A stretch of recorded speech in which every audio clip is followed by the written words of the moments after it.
अज भी पंजाब दा जिहड़ा मौसम है चुनावी मौसम है, सारियां धिरां अपनी डुग-डुगी वजा रहीआं ने।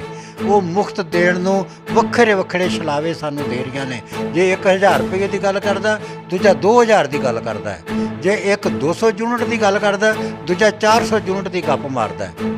लेकिन किसी कोल भी इत्थों के रुਜ਼ਗਾਰ के वसीले पैदा करने का एक जने का भी प्रोग्राम नहीं है जिहड़ा साडे सामने होवे। कि नैक्सो का तत्त कहंदा है कि भाषा वो तरक्की करती है जिहदे चाहण वाले ਉਹਦੇ प्रचार ते प्रसार ਲਈ निरंतर यतनशील रहन।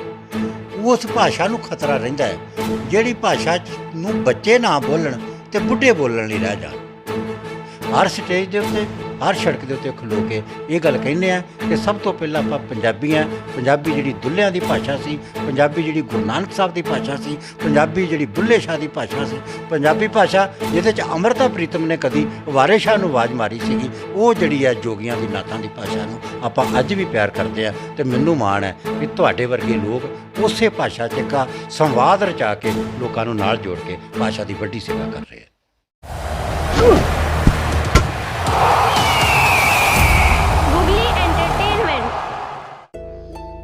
ਗੁਗਲੀ ਐਂਟਰਟੇਨਮੈਂਟ ਚੈਨਲ ਵੇਖ ਰਹੇ ਸਾਰੇ ਦਰਸ਼ਕਾਂ ਨੂੰ ਪਿਆਰ ਭਰੀ ਸਤਿ ਸ੍ਰੀ ਅਕਾਲ। ਅੱਜ ਸਫ਼ਰੇ ਜ਼ਿੰਦਗੀ ਪ੍ਰੋਗਰਾਮ ਦੇ ਤਹਿਤ 31ਵੇਂ ਐਪੀਸੋਡ ਦੇ ਵਿੱਚ ਅਸੀਂ ਤੁਹਾਡੇ ਰੂਬਰੂ ਕਰਨ ਜਾ ਰਹੇ ਹਾਂ ਗੁਰੂ ਨਗਰੀ ਦੀ ਸ਼ਾਨ ਤੇ ਪੰਜਾਬ ਦਾ ਮਾਣ ਸਾਹਿਤ ਦੇ ਖੇਤਰ ਵਿੱਚ ਵਿਲੱਖਣ ਪੈੜਾਂ ਪਾਉਣ ਵਾਲੇ ਦੀਪ ਦਵਿੰਦਰ ਜੀ ਇਸ ਵੇਲੇ ਸਾਡੇ ਨਾਲ ਮੌਜੂਦ ਨੇ ਤੇ ਆਓ ਮਿਲਦੇ ਹਾਂ ਦੀਪ ਦਵਿੰਦਰ ਜੀ ਦੇ ਨਾਲ। बहुत शुक्रिया रामपुरा जी ते सोहता जी। मैं सब तो पहला तो जिहड़ा साडा चैनल है इहदा बहुत विशेष तौर के उत्ते धन्नवाद करा, क्योंकि अज दे तेज़ तरार युग दे विच जदों हर जिहड़ा है अपने TRP वास्ते भज्जा फिरदा है, कई किस्म के बहुत उच्ची आवाज़ के नाल बोल बोल के अश्लीलता वर्गियां गल्लां करके हथियारां नूं प्रमोट करके जिहड़ा वा वो लोकां नूं अपने वल खिच्चदा है। लेकिन तुसीं वधाई दे पात्र हो कि पंजाबी साहित्य दीयां गल्लां करदे हो, पंजाबी साहित्यकारां नाल संवाद रचाउंदे हो, कलाकारां नाल संवाद रचाउंदे हो, तो एक बहुत पुख्ता ते सहजता दे नाल जिहड़ा वार्तालाप तुसीं करदे हो। मैं सब तो पहला तो तुहाडा बहुत धन्नवाद करदा। ਧੰਨਵਾਦ ਦੀਪ ਦਵਿੰਦਰ ਜੀ। ਖੈਰ ਸਾਡੀ ਦਿਲ ਦੀ ਤਮੰਨਾ ਵੀ ਇਹੀ ਸੀਗੀ ਕਿ ਅਸੀਂ ਇਸ ਚੈਨਲ ਦੇ ਰਾਹੀਂ ਪੰਜਾਬ ਦੀਆਂ ਪ੍ਰਸਿੱਧ ਹਸਤੀਆਂ ਨੂੰ ਦਰਸ਼ਕਾਂ ਦੇ ਰੂਬਰੂ ਕਰ ਸਕੀਏ ਤੇ ਇਸ ਉਪਰਾਲੇ ਦੇ ਵਿੱਚ ਅਸੀਂ ਰੁੱਝੇ ਹੋਏ ਹਾਂ। ਮੈਂ ਤੇ ਨਵਦੀਪ ਸੋਤਾ ਲਗਾਤਾਰ ਤੁਹਾਡਾ ਸਭ ਦਾ ਜਿਹੜਾ ਆਸ਼ੀਰਵਾਦ ਸਾਡੇ ਨਾਲ ਬਣਿਆ ਹੋਇਆ ਵਾ ਤੇ ਵਾਅਦਾ ਕਰਦੇ ਹਾਂ ਕਿ ਇਸ ਤਰ੍ਹਾਂ ਹੀ ਅੱਗੇ ਵੀ ਚੱਲਦੇ ਰਵਾਂਗੇ। ਤੇ ਗੱਲ ਕਰਦੇ ਹਾਂ ਕਿ ਦੀਪ ਦਵਿੰਦਰ ਜੀ ਹੁਣ ਤੱਕ ਕਿੰਨੀਆਂ ਕਿਤਾਬਾਂ ਜਿਹੜੀਆਂ ਤੁਸੀਂ ਪਾਠਕਾਂ ਦੀ ਝੋਲੀ ਪਾ ਚੁੱਕੇ ਹੋ? बिल्कुल रामपुरा जी, क्योंकि मैं छप्पन च बहुती काली नहीं करता। मेरे उस्ताद कहानीकार भात तलविंदर होरां कोल जदों मैं जिन्हां दिनां च कहानी दे गुर सीखण लई जाया करदा सीगा ते एक गल बड़ी उन्हें भावपूरत मैनूं मुढ़ला सबक दिंदिआं जिहड़ी गल कही सीगी कि बंदा लिखे, 2 महीने नहीं लिखिया गया कोई गल नहीं, 2 साल नहीं लिखिया गया तां भी कोई गल नहीं, किते नहीं छपिया गया तां भी कोई गल नहीं, लेकिन जे 2 दिन कुछ तुसां पढ़िया नहीं है ਜਾਂ ਪੜ੍ਹਨ ਤੋਂ ਬਾਹਰ ਰਹੇ ਹੋ ਤੇ ਫਿਰ ਜ਼ਰੂਰ ਤੁਹਾਡੇ 'ਚ ਕਿਤੇ ਨਾ ਕਿਤੇ ਖੜੋਤ ਹੈ। ਤੁਸੀਂ ਪੰਜਾਬੀ ਸਾਹਿਤ ਦੇ ਵਿੱਚ ਜਿਹੜਾ ਵਾ ਉਹਦੇ ਤੋਂ ਗੈਰ ਹਾਜ਼ਰ ਹੋ ਰਹੇ ਹੋ। ਮੈਂ ਉਸ ਗੱਲ ਨੂੰ ਬੜਾ ਪੱਲੇ ਬੰਨ੍ਹਦਾ ਤੇ ਮੈਂ ਕਿਤਾਬ ਮੇਰੀ 2014 ਦੇ ਵਿੱਚ ਪਹਿਲੀ ਪੁਸਤਕ ਮੇਰੀ ਧੁੱਪ ਛਾਂ ਤੇ ਰੁੱਖ ਕਹਾਣੀ ਪੁਸਤਕ ਆਈ ਸੀਗੀ। ਹੁਣ ਮੇਰੀ ਬਿਲਕੁਲ ਤਿਆਰ ਲੇਟੈਸਟ ਜਿਹੜੀ ਮੇਰੀ ਅਗਲੀ ਕਹਾਣੀ ਪੁਸਤਕ ਹੈ ਤਰਕਾਲ ਸੰਧਿਆ, वो बिल्कुल तैयार है। तो बहुत जल्दी आप पंजाबी कहानी के पाठकों ते खास करके पंजाबी साहित्य के पाठकों वो कहानी की किताब नवीं जी है मेरी तरकाल संध्या वो लैके आप आवांगे तो कहानी की जी इस तरह विधा अगे तोरन की एक कोशिश करांगे। अजोके दौर के विच तुसीं शहर के नाल संबंधित हो, शहर के विच ही कामकार, शहर के विच ही विचरना, पर तुहाडे जिहड़े पात्र ने वो ठेठ बोली बोलते आ, पिंडां दे नाल संबंधित पात्र ने, तुहाडा पिछोकड़ जिहड़ा वा वो कित्थों दा? देखो मैं असी सारे लगभग आप सीधे तौर के उत्ते पेंडू धरातल दे नाल जुड़े हैं। तो बहुत वारी आप बेशक कई दहाके आप ਸ਼ਹਿਰੀ ਜਨ ਜੀਵਨ ਦੇ ਵਿੱਚ ਰਹਿ ਲੈਂਦੇ ਆ, ਲੇਕਿਨ ਸਾਡੀ ਜਿੱਥੇ ਬਚਪਨ ਜਿੰਨਾ ਗੱਲਾਂ 'ਚ ਬੀਤਿਆ ਹੁੰਦਾ, ਜਿਨ੍ਹਾਂ ਭਾਸ਼ਾ 'ਚ ਆਪਾਂ ਲੋਰੀਆਂ ਲਈਆਂ ਹੁੰਦੀਆਂ ਨੇ, ਜਿਹੜੀਆਂ ਨਿੱਕੀਆਂ ਨਿੱਕੀਆਂ ਪਿੰਡ ਦੇ ਪਿਆਂ ਤੇ ਫਿਰਨੀਆਂ ਤੇ ਜਾ ਕੇ ਖੇਡਾਂ ਖੇਡੀਆਂ ਹੁੰਦੀਆਂ ਆਪਣੇ ਹਾਣੀਆਂ ਦੇ ਨਾਲ, ਜਿਨ੍ਹਾਂ ਨਖਾਸੂ ਨਹਿਰਾਂ ਦੇ ਕੰਢੇ ਉੱਤੇ ਡੰਗਰ ਵਛਾ ਚਾਰਿਆ ਹੁੰਦਾ ਹੈ, ਜਿਨ੍ਹਾਂ ਆਪਣੇ ਮੋਰਾਂ ਦੇ ਪਿੱਛੇ ਕੋਈ ਕੱਖ ਕਾਣ ਮੋਢਿਆਂ ਦੇ ਉੱਤੇ ਆਪਣੇ ਮੋਰਾਂ ਦੇ ਪਿੱਛੇ ਲੱਦ ਕੇ ਤੇ ਪੱਠੇ ਘੇੜਨ ਵਾਲੇ ਟੋਕੇ ਦੇ ਨਾਲ ਘਰ 'ਚ ਕੰਮਕਾਰ ਕੀਤਾ ਹੁੰਦਾ।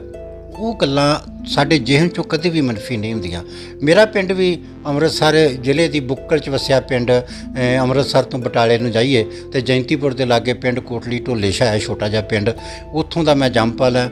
ਉੱਥੇ ਮੈਂ ਪ੍ਰਾਇਮਰੀ ਸਿੱਖਿਆ ਜਿਹੜੀ ਆ ਸ਼ੁਰੂਆਤੀ ਉੱਥੋਂ ਹੀ ਲਈ। ਉਹਦੇ ਲਾਗੇ ਪਰੇ ਸ਼ੇਖੂਪੁਰਾ ਸਕੂਲ ਹੈ ਜੈਂਤੀਪੁਰ ਦੇ ਕੋਲ, ਉੱਥੋਂ ਮੈਂ ਮੈਟ੍ਰਿਕ ਜਿਹੜੀ ਆ ਉਹ ਪੜ੍ਹੀ। ਉੱਥੋਂ ਹੀ ਪੜ੍ਹਦਿਆਂ ਉਹਨਾਂ ਪੰਜਾਬੀ ਦੀਆਂ ਪਾਠ ਪੁਸਤਕਾਂ 'ਚੋਂ ਹੀ ਕਿਤੇ ਬੜਾ, ਜਦੋਂ ਕਿਤੇ ਦੁੱਧ ਦਾ ਛੱਪੜ ਕਹਾਣੀ ਪੜ੍ਹਦੇ ਸਾਂ, ਜਦੋਂ ਕੋਈ ਇੱਕ ਸਵਾਰ ਵਰਗੀ ਕਹਾਣੀ ਪੜ੍ਹਦੇ ਸਾਂ, ਜਾਂ ਕੋਈ ਮੈਨੂੰ ਟੈਗੋਰ ਬਣਾਉਂਦੇ ਮਾਂ ਵਰਗੀਆਂ ਕਹਾਣੀਆਂ ਪੜ੍ਹਦੇ ਸਾਂ, ਤੇ ਜ਼ਰੂਰ ਰਾਮਪੁਰਾ ਜੀ ਕਿਤੇ ਨਾ ਕਿਤੇ ਲੱਗਦਾ ਸੀਗਾ ਕਿ ਇਹ ਕਹਾਣੀਆਂ ਕਿੰਨੀਆਂ ਸੱਚੀਆਂ ਨੇ, ਇਹ ਲੋਕ ਕਿੰਨੇ ਸੱਚੇ ਹੈ, ਕਿਸ ਤਰੀਕੇ ਦੇ ਨਾਲ ਜਿਹੜੀਆਂ ਉਹ ਕਥਾ ਕਹਾਣੀਆਂ ਬਣ ਜਾਂਦੀਆਂ। ਅੱਜ ਜਦੋਂ ਉਹਨਾਂ ਪਾਤਰਾਂ ਦੇ ਸੰਗੀ ਆਪ ਵਿਚਰ ਕੇ ਚੱਲੀਦਾ ਤੇ ਸੱਚਮੁੱਚ ਹੀ ਐਂ ਲੱਗਦਾ ਕਿ ਇਹਨਾਂ ਪਾਤਰਾਂ ਦੇ ਨਾਲ ਆਪਾਂ ਬੈਠ ਕੇ ਡੈਸਕ 'ਤੇ ਪੜ੍ਹਿਆ ਵੀ ਹੈ, ਕਿਤਾਬਾਂ ਨਾਲ ਇਹਨਾਂ ਨਾਲ ਸੰਵਾਦ ਵੀ ਰਚਾਇਆ, ਤੇ ਇਹਨਾਂ ਦੇ ਨਾਲ ਆਪਾਂ ਜਿਹੜਾ ਵਾ ਉਹ ਜਿਉਂਦੇ ਥੁੰਦੇ ਵੀ ਰਹੇ। ਦੀਪ ਜੀ, ਕਿਹੜੀ ਉਮਰ ਸੀ ਜਦੋਂ ਦੀਪ ਦੇ ਅੰਦਰ ਕਹਾਣੀਕਾਰ ਨੇ ਉਸਲਵੱਟੇ ਲਏ? ਰਾਮਪੁਰਾ ਜੀ, ਮੈਂ ਲੁਕ-ਲਕਾ ਬਹੁਤ ਘੱਟ ਰੱਖਦਾ। ਮੈਂ ਆਮ ਸਾਹਿਤਕਾਰਾਂ ਵਾਂਗ ਕਿਸੇ ਕਾਲਜ ਯੂਨੀਵਰਸਿਟੀ ਦੀ ਉਪਜ ਨਹੀਂ ਹੈ, ਪਹਿਲੀ ਗੱਲ ਹੈ। ਜਿਨ੍ਹਾਂ ਵੇਲਿਆਂ 'ਚ ਬੱਚੇ ਦੇ ਪੜ੍ਹਨ ਲਿਖਣ ਦੇ ਦਿਨ ਹੁੰਦੇ ਆ, ਤੇ ਉਹਨਾਂ ਵੇਲਿਆਂ 'ਚ ਹੀ ਘਰ ਦੀਆਂ ਤੰਗੀਆਂ ਤੁਰਸ਼ੀਆਂ ਕਰਕੇ, ਕੁਝ ਕਿਰਤੀ ਪਰਿਵਾਰ ਹੋਣ ਕਰਕੇ, ਤੇ ਮੈਂ ਬੜੇ ਵੇਲੇ ਦੇ ਨਾਲ ਹੀ ਅਜੇ 10ਵੀਂ ਜਮਾਤ ਹੀ ਕੀਤੀ। ਅਜੇ ਉਹਨਾਂ ਦਿਨਾਂ 'ਚ ਜਿਹੜੇ ਪ੍ਰੈਕਟੀਕਲ ਹੁੰਦੇ ਸੀਗੇ ਉਹ 10-15-20 ਦਿਨ ਬਾਅਦ 'ਚ ਹੁੰਦੇ ਸੀਗੇ, ਜੇ ਉਹ ਵੀ ਨਹੀਂ ਸੀ ਹੋਏ। ਜਦੋਂ ਮੇਰਾ ਬਾਪ ਭਰ ਗਰਮੀਆਂ ਦੇ ਦਿਨਾਂ 'ਚ ਜੂਨ ਦੀਆਂ ਤਪਦੀਆਂ ਦੁਪਹਿਰਾਂ 'ਚ ਆਪਣੇ ਨਾਲ ਰਾਜ ਮਿਸਤਰੀ ਦੇ ਕੰਮ 'ਤੇ ਲੈ ਗਿਆ ਸੀਗਾ, ਤੇ ਜਦੋਂ ਮੈਨੂੰ ਇੰਨਾ ਯਾਦ ਹੈ ਕਿ ਉਸ ਉਮਰ 'ਚ ਮੇਰੇ ਕੋਲੋਂ ਦੋਵਾਂ ਹੱਥਾਂ ਨਾਲ ਵੀ ਇੱਟ ਨਹੀਂ ਸੀ ਚੁੱਕੀ ਜਾਂਦੀ ਹੁੰਦੀ। ਗਰਮੀ ਵੀ ਉਸ ਵੇਲੇ ਅੱਤ ਦੀ ਪਈ ਸੀਗੀ, ਕਿਤੇ ਛਿੱਟ ਨਹੀਂ ਸੀ ਕਿਰੀ ਉੱਤੋਂ, ਤੇ ਇਹਨੇ ਜਦੋਂ ਮੈਂ ਗਰਮੀ ਹੱਥੋਂ ਹਾਰ ਜਾਂਦਾ ਸਾਂ ਤੇ ਬਾਪ ਮੇਰਾ ਫਿਰ ਲਾਗੇ ਖਲੋਤਾ ਮੇਰੀ ਧਿਰ ਬਣਦਾ ਸੀਗਾ। ਉਹ ਮੇਰੇ ਹਿੱਸੇ ਦੀਆਂ ਇੱਟਾਂ ਵੀ ਲਾਉਂਦਾ ਸੀਗਾ, ਉਹ ਮੈਨੂੰ ਦਿਲਾਸਾ ਵੀ ਦਿੰਦਾ ਸੀਗਾ, ਉਹ ਮੁੜ ਠੰਡੇ ਪਾਣੀ ਦੇ ਛਿੱਟੇ ਮਾਰਨ ਲਈ ਵੀ ਕਹਿੰਦਾ ਸੀਗਾ, ਤੇ ਨਾਲ ਇਹ ਕਹਿੰਦਾ ਸੀਗਾ ਕਿ ਜ਼ਿੰਦਗੀ 'ਚ ਬਹੁਤ ਸਹਿਜ ਰਹੀਦਾ। ਜਿਹੜੇ ਲੋਕ ਸਹਿਜ ਰਹਿੰਦੇ ਆ, ਤਪਸ਼ ਤੋਂ ਬਚਦੇ ਆ, ਉਹ ਹਮੇਸ਼ਾ ਜ਼ਿੰਦਗੀ ਦੀਆਂ ਮਾਣਮੱਤੀਆਂ ਮੰਜ਼ਲਾਂ ਸਰ ਕਰਦੇ ਆ।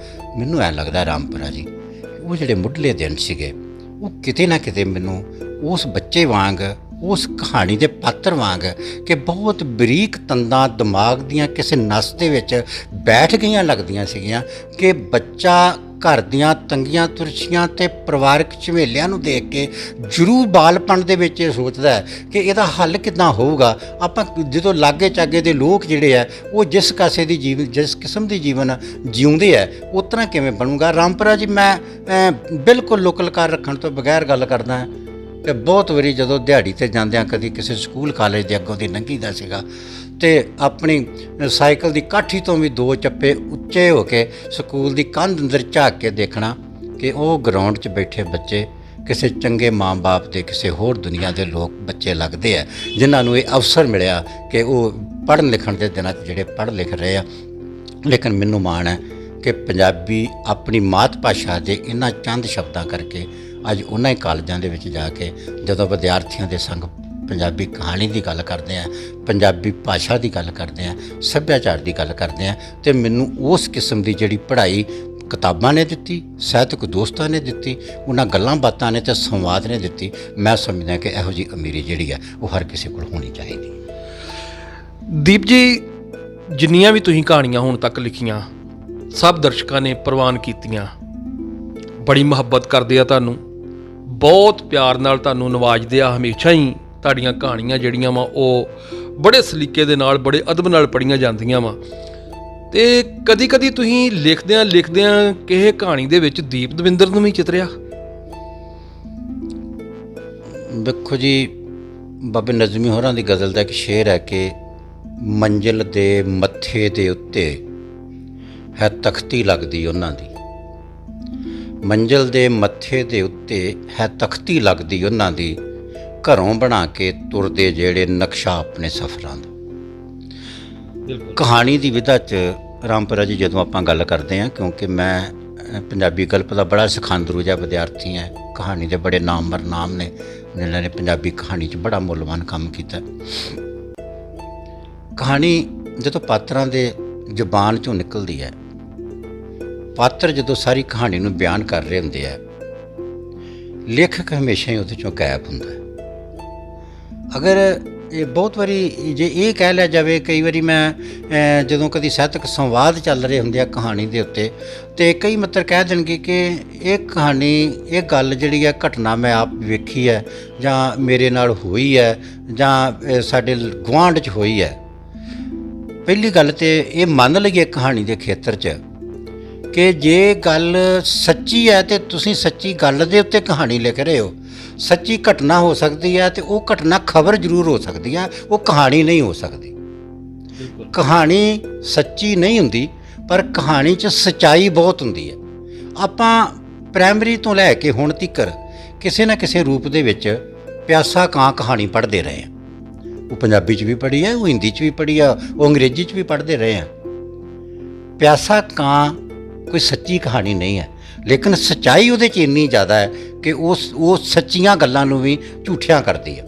ਕਹਾਣੀ ਦੇ ਵਿੱਚ ਕਦੀ ਵੀ ਲੇਖਕ ਆਪ ਇੱਕ ਧਿਰ ਬਣ ਕੇ ਨਹੀਂ ਖਲੋਂਦਾ, ਇੱਕ ਵੱਖਰਾ ਇੱਕ ਅਡਰਾ ਬਣ ਕੇ ਖਲੋਂਦਾ ਹੈ। ਪਿਛਲੇ ਦਿਨੀ ਮੈਨੂੰ ਕਿਸੇ ਵੱਡੇ ਅਦਾਰੇ ਦੇ ਕਿਸੇ ਅਖਬਾਰ ਵੱਲੋਂ ਇਹ ਪਾਤਰ ਸਿਰਜਣ ਪ੍ਰਕਿਰਿਆ ਬਾਰੇ ਗੱਲ ਆਈ। ਮੈਂ ਉਹਦੇ 'ਚ ਵੀ ਇੱਕ ਇਹ ਗੱਲ ਨੋਟ ਕੀਤੀ ਸੀਗੀ ਖਾਸ ਤੌਰ ਦੇ ਉੱਤੇ ਕਿ ਜਦੋਂ ਘੱਟੋ ਘੱਟ ਮੈਂ ਕਹਾਣੀ ਲਿਖਣ ਲੱਗਦਾ ਹਾਂ ਤੇ ਮੇਰੇ ਪਾਤਰ, ਮੇਰੇ ਹੱਥੀਂ ਸਿਰਜੇ ਪਾਤਰ ਕਈ ਵਾਰ ਅਵੈੜ ਧੀ ਪੁੱਤਾਂ ਵਾਂਗ ਮੇਰੇ ਕਹੇ 'ਚ ਨਹੀਂ ਰਹਿੰਦੇ। ਉਹ ਮੇਰੇ ਤੋਂ ਅੱਡ ਹੋ ਕੇ, ਮੇਰੇ ਤੋਂ 2-4 ਕਦਮ ਅੱਗੇ ਹੋ ਕੇ ਚੱਲਣ ਦੀ ਕੋਸ਼ਿਸ਼ ਕਰਦੇ ਆ, ਆਪਣੀ ਮਨਮਰਜ਼ੀ ਕਰਨ ਦੀ ਕੋਸ਼ਿਸ਼ ਕਰਦੇ ਆ। ਮੈਂ ਫਿਰ ਉਹਨਾਂ ਦੇ ਪਿੱਛੇ ਪਿੱਛੇ ਤੁਰਦਾ, ਉਹਨਾਂ ਨੂੰ ਕਰਨ ਦਿੰਦਾ ਜੋ ਉਹ ਕਰਦੇ ਆ, ਉਹਨਾਂ ਨੂੰ ਬੋਲਣ ਦਿੰਦਾ ਜੋ ਉਹ ਬੋਲਦੇ ਆ, ਉਹਨਾਂ ਨੂੰ ਵੇਖਣ ਦਿੰਦਾ ਜੋ ਉਹ ਵੇਖਦੇ ਆ। ਮੈਂ ਪਿੱਛੇ ਪਿੱਛੇ ਉਹਨਾਂ ਪਾਤਰਾਂ ਦੀਆਂ ਖਿੰਡਰੀਆਂ ਨਿੱਕੀਆਂ ਨਿੱਕੀਆਂ ਘਟਨਾਵਾਂ ਨੂੰ ਫਿਰ ਫੜ ਕੇ ਜੋੜਨ ਦੀ ਕੋਸ਼ਿਸ਼ ਕਰਦਾ।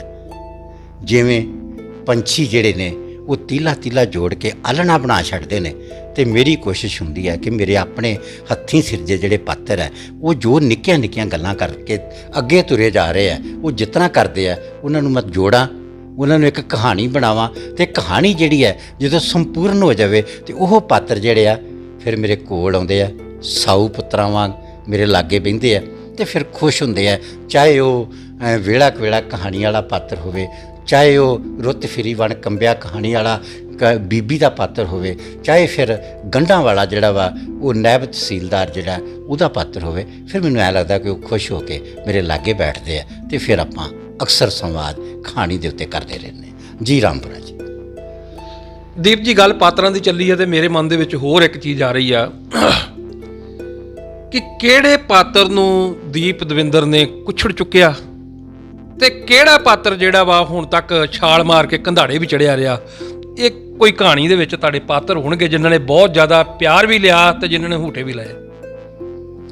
ਬਿਲਕੁਲ ਜੀ। ਮੈਂ ਜੇ ਇਸ ਕਿਸਮ ਦੀ ਗੱਲ ਕਰਨੀ ਹੋਵੇ ਕਿ ਇਹਨਾਂ ਪਾਤਰਾਂ, ਕਿਉਂਕਿ ਪਾਤਰਾਂ ਦੇ ਨਾਲ ਅਸੀਂ ਜਿਉਂਦੇ ਥਿਉਂਦੇ ਹਾਂ, ਕਹਾਣੀ ਦਾ ਮੇਨ ਮਕਸਦ ਹੀ ਪਾਤਰ ਉਹ ਘੇੜਦੇ ਆ।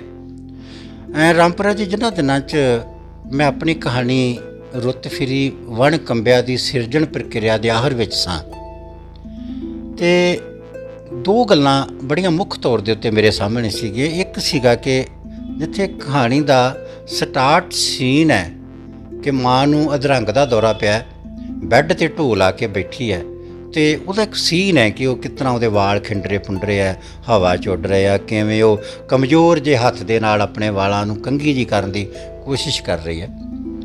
ਉਹਨਾਂ ਦਿਨਾਂ 'ਚ ਮੇਰੀ ਆਪਣੀ ਮਾਤਾ ਨੂੰ ਅਧਰੰਗ ਦਾ ਦੌਰਾ ਪਿਆ ਅਤੇ ਪਿੰਡ ਸੀਗੇ, ਭਰਾਵਾਂ ਦਾ ਫੋਨ ਆਇਆ। ਜਦੋਂ ਮੈਂ ਅਤੇ ਮੇਰੀ ਪਤਨੀ ਆਪਾਂ ਪਿੰਡ ਵਾਲੇ ਘਰ ਮੈਂ ਜਾ ਕੇ, ਅਤੇ ਉਹ ਮੇਰੇ ਉਸੇ ਪਾਤਰ ਵਾਂਗ ਲੇਟੀ ਸੀਗੀ। ਸਾਰੀ ਕਹਾਣੀ ਉਸ ਸਿਰਜਣ ਪ੍ਰਕਿਰਿਆ 'ਚ ਮੈਨੂੰ ਐਂ ਲੱਗੀ ਕਿ ਇਹੋ ਜਿਹਾ ਜਿਹੜਾ ਪਾਤਰ ਹੈ ਇਹਦੇ ਤੋਂ ਬਗੈਰ ਕਹਾਣੀ ਕਦੀ ਵੀ ਨਹੀਂ ਸਿਰਜੀ ਜਾ ਸਕਦੀ। ਮੈਂ ਇਨ ਬਿਨ ਇੱਕ ਤੇ ਉਸ ਆਪਣੇ ਅੱਧ ਲੇਟੀ ਮਾਤਾ ਦੇ ਉਸ ਕਿਰਦਾਰ ਨੂੰ ਚੁੱਕਿਆ ਤੇ ਕਹਾਣੀ ਦਾ ਸਟਾਰਟ ਉੱਥੋਂ ਲੈ ਕੇ ਗਿਆ। ਜਿਹੜੀ ਦੂਜੀ ਗੱਲ ਹੈ, ਹੁਣ ਔਰਤ ਗੂੰਗੀ ਔਰਤ ਹੈ ਜਿਹਨੇ ਇੱਕ ਵੀ ਸੰਵਾਦ ਸਾਰੀ ਕਹਾਣੀ 'ਚ ਨਹੀਂ ਬੋਲਿਆ, ਲੇਕਿਨ ਉਹਦੀ ਬਾਡੀ ਲੈਂਗੁਏਜ, ਉਹਦਾ ਤੁਰਨ ਫਿਰਨ ਜਾਂ ਉਹਦੇ ਬੱਚੇ ਦੇ ਨਾਲ ਜਿਹੜਾ ਵਿਵਹਾਰ ਹੈ, ਸਾਰੀ ਕਹਾਣੀ 'ਚ ਉਹ ਸਾਰਾ ਕੁਝ ਕਹਿ ਵੀ ਜਾਂਦੀ ਹੈ, ਜ਼ੁਬਾਨ ਉਹਦੀ ਕੁਛ ਨਹੀਂ ਬੋਲਦੀ। ਮੈਂ ਇਸ ਪਾਤਰ ਨੂੰ ਰਾਮਪੁਰਾ ਜੀ ਸਹਿਜ ਕਰਨ ਵਾਸਤੇ ਤੇ ਕੋਸ਼ਿਸ਼ ਕੀਤੀ ਕਿ ਕੋਈ ਐਸੀ ਔਰਤਾਂ ਨੂੰ ਲੱਭਿਆ ਜਾਵੇ ਜਿਹੜੀਆਂ ਵਾਕਿਆ ਹੀ ਜ਼ਬਾਨੋਂ ਆ ਰਹੀ ਨੇ, ਘਰ ਪਰਿਵਾਰ 'ਚ ਰਹਿੰਦੀਆਂ ਨੇ, ਉਹ ਗਲੀ ਗਵਾਂਢ 'ਚ ਕਿੰਜ ਵਿਚਰਦੀਆਂ ਨੇ, ਉਹ ਬਾਲ ਬੱਚਿਆਂ 'ਚ ਕਿਵੇਂ ਵਿਚਰਦੀਆਂ ਨੇ, ਉਹ ਕੁੜਮਾਚਾਰੀ 'ਚ ਕਿਵੇਂ ਵਿਚਰਦੀਆਂ ਨੇ। ਮੈਂ ਕਰਦਿਆਂ ਕਿਸੇ ਬਹੁਤ ਅੰਗਲੀ ਸੰਗਲੀ ਤੋਂ ਮੈਨੂੰ ਇੱਕ ਪਿੰਡ ਦੇ ਵਿੱਚ ਇੱਥੇ ਲਾਗੇ ਸਾਡੇ ਸੁਲਤਾਨਵਿੰਡ, ਉੱਥੇ ਇੱਕ ਤੇ ਦੱਸ ਪਈ ਤੇ ਮੈਂ ਉਸ ਮੁੰਡੇ ਨੂੰ ਨਾਲ ਇਹ ਜਾਣ ਲੱਗਿਆ ਕਿਹਾ ਕਿ ਘਰ ਉਹਨਾਂ ਦੇ ਬਿਲਕੁਲ ਪਤਾ ਨਾ ਲੱਗੇ ਕਿ ਆਪਾਂ ਕਿਸ ਕੰਮ ਆਏ ਹਾਂ। ਜਦੋਂ ਮੈਂ ਗਿਆ, ਲੋਢਾ ਕੋਈ ਵੇਲਾ ਸੀਗਾ ਤੇ ਉਹ ਬਜ਼ੁਰਗ ਔਰਤ ਬੜੇ ਕਮਜ਼ੋਰ ਜਿਹੇ ਸਰੀਰ ਦੀ, ਕੋਲ ਉਹਦੇ ਪੋਤਰੀ ਕੋਈ 4.5 ਸਾਲ ਦੀ ਬੇਟੀਆਂ, ਦੋਵੇਂ ਦਾਦੀ ਪੋਤੀ, ਆਪਾਂ ਸਾਹਮਣੇ ਬੈਠੇ ਆ।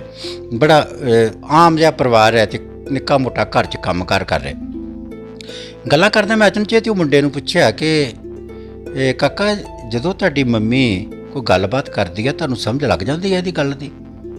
ਉਹ ਮੁੰਡਾ ਕਹਿੰਦਾ, ਭਾਜੀ ਮੈਂ ਤੇ ਮੇਰੇ ਤੋਂ 2 ਛੋਟੇ, ਇੱਕ ਮੇਰੀ ਭੈਣ ਹੈ, ਇੱਕ ਮੇਰਾ ਭਰਾ ਵਾ, ਦਾਦੀ ਬਾਬਾ ਅਸੀਂ ਦੇਖਿਆ ਨਹੀਂ ਆਪਣਾ, ਤੇ ਸਾਨੂੰ 3 ਜਾਣਿਆਂ ਨੂੰ ਹੀ ਅਸੀਂ ਬੋਲਣਾ ਆਪਣੀ ਮਾਂ ਕੋਲੋਂ ਸਿੱਖਿਆ। ਬੀਬੀ ਕੀ ਖੱਟੀਆਂ ਮੰਗਾਉਣਾ ਚਾਹੁੰਦੀ ਹੈ, ਉਹਦੀ ਸਰੀਰਕ ਭਾਸ਼ਾ ਤੋਂ ਅਸੀਂ ਸਮਝ ਜਾਂਦੇ ਸਾਂ। ਅੱਜ ਤੀਕਰ ਕਦੀ ਵੀ ਜੇ ਉਹਨੇ ਸਾਨੂੰ ਖੰਡ ਲੈਣ ਭੇਜਿਆ ਤਾਂ ਅਸੀਂ ਖੰਡ ਦੇ ਭੁਲੇਖੇ ਕਦੀ ਲੂਣ ਨਹੀਂ ਲਿਆਂਦਾ, ਸਾਨੂੰ ਪਤਾ ਹੈ ਕਿ ਬੀਬੀ ਖੰਡ ਮੰਗਦੀ ਹੈ। ਫਿਰ ਉਹਨੇ ਕਹਿੰਦਾ ਕਿ ਤੁਹਾਨੂੰ ਮੈਂ ਹੁਣੇ ਦੱਸਦਾ, ਉਹਨੇ ਆਪਣੀ ਉਹ ਲੜਕੀ ਨੂੰ, ਬੱਚੀ ਨੂੰ ਆਵਾਜ਼ ਮਾਰੀ ਜਿਹੜੀ 4 ਸਾਲ ਦੀ ਸੀਗੀ। ਉਹਨੂੰ ਕਹਿੰਦਾ ਕਿ ਰੇਨੂੰ ਬੀਬੀ ਕੀ ਕਹਿਣ ਡਈ ਆ? ਉਹ ਹੌਲੀ ਜਿਹੀ ਉਹਦੇ ਕੰਨ ਲਾ ਕੇ ਮੂੰਹ ਕਰਕੇ ਕਹਿੰਦੀ ਕਿ ਬੀਬੀ ਮੈਨੂੰ ਕਹਿ ਰਹੀ ਹੈ ਕਿ ਤੂੰ ਅੱਧੀ ਰੋਟੀ ਖਾਇਆ ਕਰ, ਦੁਪਹਿਰੇ ਸਾਰੀ ਰੋਟੀ ਨਾ ਖਾਇਆ ਕਰ। ਅਸੀਂ ਬੜੇ ਹੈਰਾਨ ਹੋਏ ਕਿ ਉਦੋਂ ਪਤਾ ਲੱਗਿਆ ਕਿ ਜਿਹੜਾ ਪੰਛੀ ਸੰਸਾਰ ਹੈ, ਪੰਛੀ ਕਿੰਜ ਆਪਣੇ ਬੱਚਿਆਂ ਨੂੰ ਗੱਲ ਸਮਝਾ ਜਾਂਦੇ ਆ, ਕਿੰਜ ਉਹਨਾਂ ਨੂੰ ਪਤਾ ਲੱਗਦਾ ਕਿ ਸਾਡੀ ਮਾਂ ਚੋਗਾ ਚੁਗਣ ਗਈ ਹੈ ਤੇ ਉਹ ਆਲਣੇ ਚਾਹੁੰਦੀ ਹੈ ਤਾਂ ਚੀਂ ਚੀਂ ਕਰਨ ਲੱਗਦੇ ਆ, ਕੋਈ ਹੋਰ ਆਲਣੇ ਦੇ ਲਾਗੇ ਜਾਵੇ ਕਿਵੇਂ ਦੁਬਕ ਕੇ ਬਹਿ ਜਾਂਦੇ ਆ। ਕੁਦਰਤ ਨੇ ਬੱਚਿਆਂ ਦੇ ਤੇ ਮਨੁੱਖ ਦੇ ਵਿਚਕਾਏ ਜਿਹੜਾ ਕਿ ਭਾਵਨਾ ਦਾ ਰਿਸ਼ਤਾ, ਇੱਕ ਮਮਤਾ ਦਾ ਰਿਸ਼ਤਾ ਇੱਕ ਪੈਦਾ ਕਰਕੇ ਰੱਖਿਆ। ਉਹ ਬੱਚੇ ਨੂੰ ਜੰਮਦਿਆਂ ਸਾਰੀ ਜਿਹੜੀ ਸਭ ਤੋਂ ਪਹਿਲੀ ਜੀਵਨ ਜਾਂਚ ਮਾਂ ਦੇ ਰਾਹੀਂ ਸਿਖਾਉਂਦਾ। ਮੈਨੂੰ ਐਂ ਲੱਗਦਾ ਹੈ ਕਿ ਮੇਰੀ ਉਹ ਕਹਾਣੀ ਦੇ ਵਿੱਚ ਜਿਹੜੀ ਮਾਂ ਦੀ ਮਮਤਾ ਤੇ ਬੱਚੇ ਦੀ ਜਿਹੜੀ ਉਹ ਮਾਂ ਦੇ ਨਾਲ ਪਿਆਰ ਹੈ, ਉਹ ਸਾਰੀ ਕਹਾਣੀ ਨੇ ਮੈਨੂੰ ਬਹੁਤ ਨੇੜਿਓਂ ਫੜ ਕੇ ਰੱਖਿਆ। ਉਹ ਪਾਤਰ ਅੱਜ ਵੀ ਮੈਨੂੰ ਰਾਤ ਸੁੱਤਿਆਂ ਪਿਆਂ ਜਦੋਂ ਕਹਾਣੀ ਦਾ ਚੇਤਾ ਆਉਂਦਾ, ਮੈਨੂੰ ਆਪਣੀ ਮਾਂ ਯਾਦ ਆਉਂਦੀ ਹੈ। ਮੈਨੂੰ ਉਹ ਉਸ ਹਿੰਦੁਸਤਾਨ ਅਤੇ ਪਾਕਿਸਤਾਨ ਵੇਲੇ ਦੇ 47 ਦੇ ਹੌਲਨਾਕ ਜਿਹੜਾ ਦ੍ਰਿਸ਼ ਇਸ ਧਰਤੀ ਦੇ ਉੱਤੇ, 5 ਪਾਣੀਆਂ ਦੀ ਇਸ ਧਰਤੀ ਦੇ ਉੱਤੇ ਵਾਪਰਿਆ, ਉਹ ਚੇਤੇ ਆਉਂਦਾ। ਅਤੇ ਫਿਰ ਕਈ ਵਾਰੀ ਰਾਤ ਭਰ ਜਿਹੜਾ ਵਾ ਮੈਂ ਉਹਨਾਂ ਪਾਤਰਾਂ ਦੇ ਸੰਗ ਕਿ ਉਹਨਾਂ ਨੇ ਕਿਸ ਤਰ੍ਹਾਂ ਉਸ ਵੱਡੇ ਹੱਲੇ ਗੁੱਲੇ ਨੂੰ ਆਪਣੇ ਜਿਹੜਾ ਪਿੰਡਿਆਂ 'ਤੇ ਹੰਡਾਇਆ, ਉਹਦੇ ਬਾਰੇ ਸੋਚਦਾ ਰਹਿੰਦਾ। ਇਸ ਤਰੀਕੇ ਦੇ ਨਾਲ ਇਹ ਪਾਤਰ ਜਿਹੜੇ ਆ ਮੇਰੇ ਅੰਗ ਸੰਗ ਰਹਿੰਦੇ ਆ, ਮੇਰੇ ਨਾਲ ਜਿਉਂਦੇ ਥਿਉਂਦੇ ਆ ਤੇ ਮੇਰੇ ਦੁੱਖ ਸੁੱਖ ਦੇ ਹਮੇਸ਼ਾ ਜਿਹੜੇ ਆ ਉਹ ਭਾਈਵਾਲ ਵੀ ਬਣ ਕੇ ਰਹਿੰਦੇ।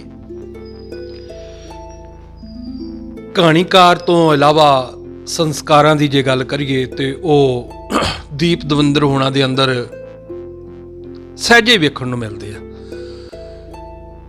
ਗੱਲ ਲਿਖਣੀ ਤੇ ਗੱਲ ਨੂੰ ਬੋਲਣਾ, ਦੋਵੇਂ ਚੀਜ਼ਾਂ ਹੀ ਦੀਪ ਦਵਿੰਦਰ ਹੋਣਾ ਦੇ ਕੋਲ ਬੜੇ ਵਿਲੱਖਣ ਅੰਦਾਜ਼ ਦੇ ਵਿੱਚ ਹੁੰਦੀਆਂ ਨੇ। ਬੜੀ ਵਾਰੀ ਜਿਹੜਾ ਮੌਕਾ ਮਿਲਦਾ ਵਾ ਸਟੇਜਾਂ ਦੇ ਉੱਤੇ, ਜਦੋਂ ਦੀਪ ਦਵਿੰਦਰ ਜੀ ਮੰਚ ਸੰਚਾਲਨ ਤੇ ਹੁੰਦੇ ਆ ਜਾਂ ਕੋਈ ਗੱਲ ਕਹਿਣ ਵਾਸਤੇ ਸਟੇਜ ਤੇ ਹੁੰਦੇ ਆ, ਤੇ ਦਿਲ ਕਰਦਾ ਕਿ ਉਹ ਦੀਪ ਦਵਿੰਦਰ ਜੀ ਬੋਲੀ ਜਾਣ ਤੇ ਹੀ ਸੁਣੀ ਜਾਈਏ, ਇੰਨੀ ਮਿਠਾਸ। ਤੇ ਗੱਲ ਕਰਾਂਗੇ ਕਿ ਇਹ ਜਿਹੜੇ ਸੰਸਕਾਰ ਨੇ ਇਹ ਮਾਪਿਆਂ ਤੋਂ, ਵੱਡਿਆਂ ਤੋਂ ਮਿਲਦੇ ਆ। ਮਾਂ ਦਾ ਕਿੰਨਾ ਕੁ ਰੋਲ ਰਿਹਾ ਤੇ ਬਾਪ ਦਾ ਕਿੰਨਾ ਕੁ ਰੋਲ ਰਿਹਾ ਦੀਪ ਨੂੰ ਤਰਾਸ਼ਣ ਦੇ ਵਿੱਚ, ਜੋ ਅੱਜ ਦੀਪ ਲੱਟ ਬਲ ਕੇ ਤੇ ਇੱਕ ਸਿਹਤ ਖੇਤਰ ਦੇ ਵਿੱਚ ਚਾਨਣ ਮਨਾਰੇ ਦਾ ਕੰਮ ਕਰ ਰਿਹਾ। ਬਿਲਕੁਲ ਜੀ, ਮੈਂ ਤੇ ਇਸ ਗੱਲ ਦਾ ਧਾਰਨੀ ਹੈ ਕਿ ਸਾਨੂੰ ਆਪਣੇ ਮਾਂ-ਬਾਪ ਦਾ ਹਮੇਸ਼ਾ ऋणी ਰਹਿਣਾ ਚਾਹੀਦਾ, ਖਾਸ ਕਰਕੇ ਮੇਰੇ ਵਰਗੇ। 2 ਗੱਲਾਂ ਮੈਂ ਨਿੱਕੀਆਂ ਜੋੜ ਕੇ ਤੁਹਾਡੇ ਸਵਾਲ ਦੇ ਜਵਾਬ ਦੇ ਇਰਦ ਗਿਰਦ ਰਹਿਣ ਦੀ ਕੋਸ਼ਿਸ਼ ਕਰੂੰਗਾ। ਪਹਿਲੀ ਗੱਲ ਕਿ ਜਦੋਂ ਮੈਂ ਹੁਣ ਸਮਝਦਾ ਕਿ ਅਸੀਂ ਗੱਲਬਾਤ ਕਰਨ ਯੋਗ ਹੋਏ ਆ। ਸਾਡਾ ਬਾਪ ਬਹੁਤਾ ਪੜ੍ਹਿਆ ਲਿਖਿਆ ਨਹੀਂ ਸੀ, ਪਰ ਉਹ ਬੋਲਦਾ ਬਹੁਤ ਚੰਗਾ ਸੀ। ਜਿਹੜੀ ਉਹਦੀ ਸਭ ਤੋਂ ਚੰਗੀ ਆਦਤ ਸੀਗੀ ਉਹ ਇਹ ਸੀਗੀ ਕਿ ਉਹਨਾਂ ਸਮਿਆਂ 'ਚ, ਇਹ ਗੱਲ 1970ਵਿਆਂ ਦੀ ਮੈਂ ਕਰ ਰਿਹਾ, ਜਦੋਂ ਕਦੀ ਉਹਨੇ ਸ਼ਹਿਰ ਆਉਣਾ ਤੇ ਵਾਪਸੀ ਵੇਲੇ ਉਹਨੇ ਕੋਈ ਨਾ ਕੋਈ ਕਿਤਾਬ ਖਰੀਦ ਕੇ ਲਿਆਉਣੀ। ਉਹਨੇ ਫਿਰ ਰਾਤ ਨੂੰ ਕੋਈ ਸੋਹਣ ਸਿੰਘ ਸੀਤਲ ਦਾ ਨਾਵਲ ਹੈ, ਕੋਈ ਸ਼ਾਹ ਮੁਹੰਮਦ ਦਾ ਜੰਗਨਾਮਾ ਹੈ, ਕਰਤਾਰ ਸਿੰਘ ਕਲਾਸਵਾਲੀਏ ਦਾ ਕੋਈ ਇਤਿਹਾਸਕ ਹੈ ਕਿਤਾਬ ਹੈ, ਉਹਨੇ ਫਿਰ ਰਾਤ ਨੂੰ ਗਈ ਰਾਤ ਤੀਕਰ ਉਹਨੂੰ ਪੜ੍ਹ ਕੇ ਸੁਣਾਉਣਾ ਤੇ ਆਪਾਂ ਸਾਰੇ ਟੱਬਰ ਨੇ ਬੜੇ ਕੰਨ ਲਾ ਕੇ ਉਹ ਗੱਲਾਂ ਸੁਣਨੀਆਂ।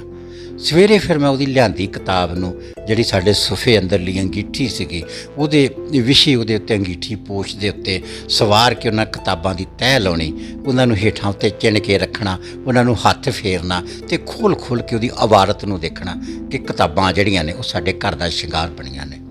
ਸਭ ਤੋਂ ਪਹਿਲੀ ਗੱਲ ਹੈ ਕਿ ਬਾਪ ਦਾ ਕਿਤਾਬ ਪੜ੍ਹ ਕੇ ਸੁਣਾਉਣ ਦਾ ਜਿਹੜਾ ਇੱਕ ਬਹੁਤ ਵਧੀਆ ਸ਼ਲੀਕਾ ਸੀ ਉਹਦੇ ਕੋਲ।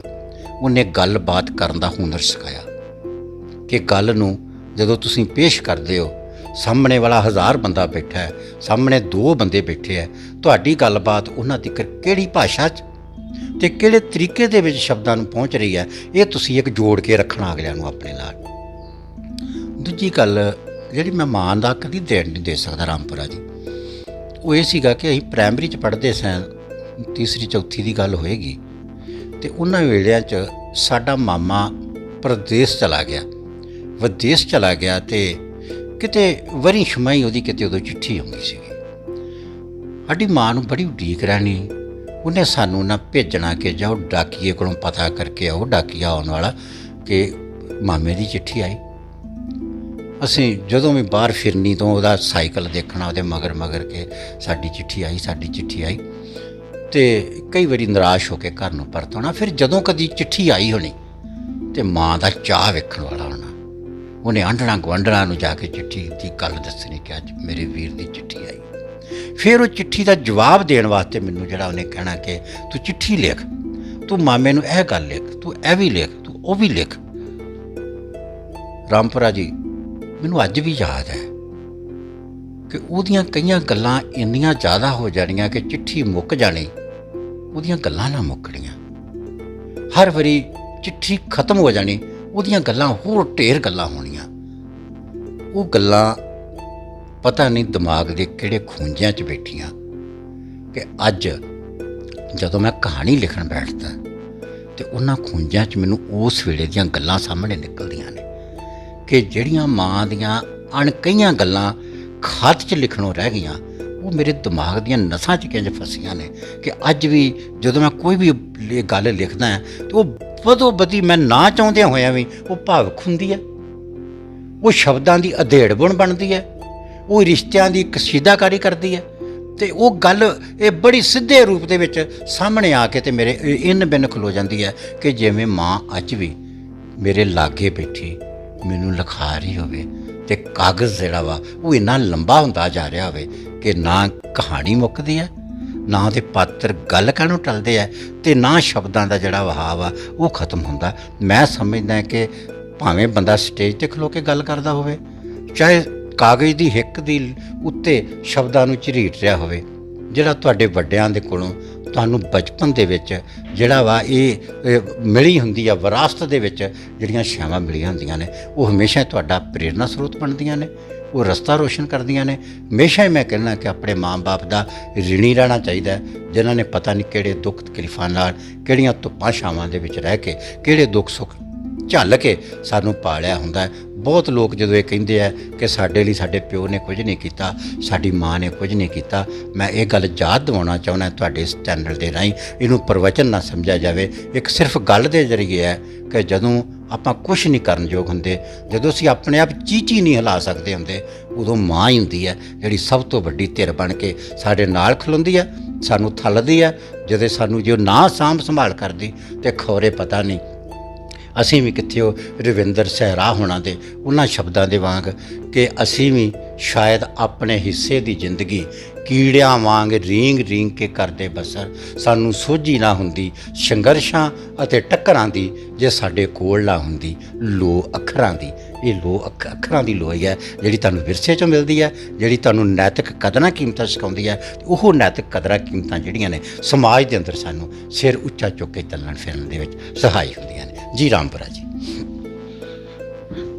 ਗੱਲ ਸੰਘਰਸ਼ਾਂ ਦੀ ਸਾਹਮਣੇ ਆਈ ਆ, ਹੁਣੇ ਲਫ਼ਜ਼ ਬੋਲਿਆ ਗਿਆ।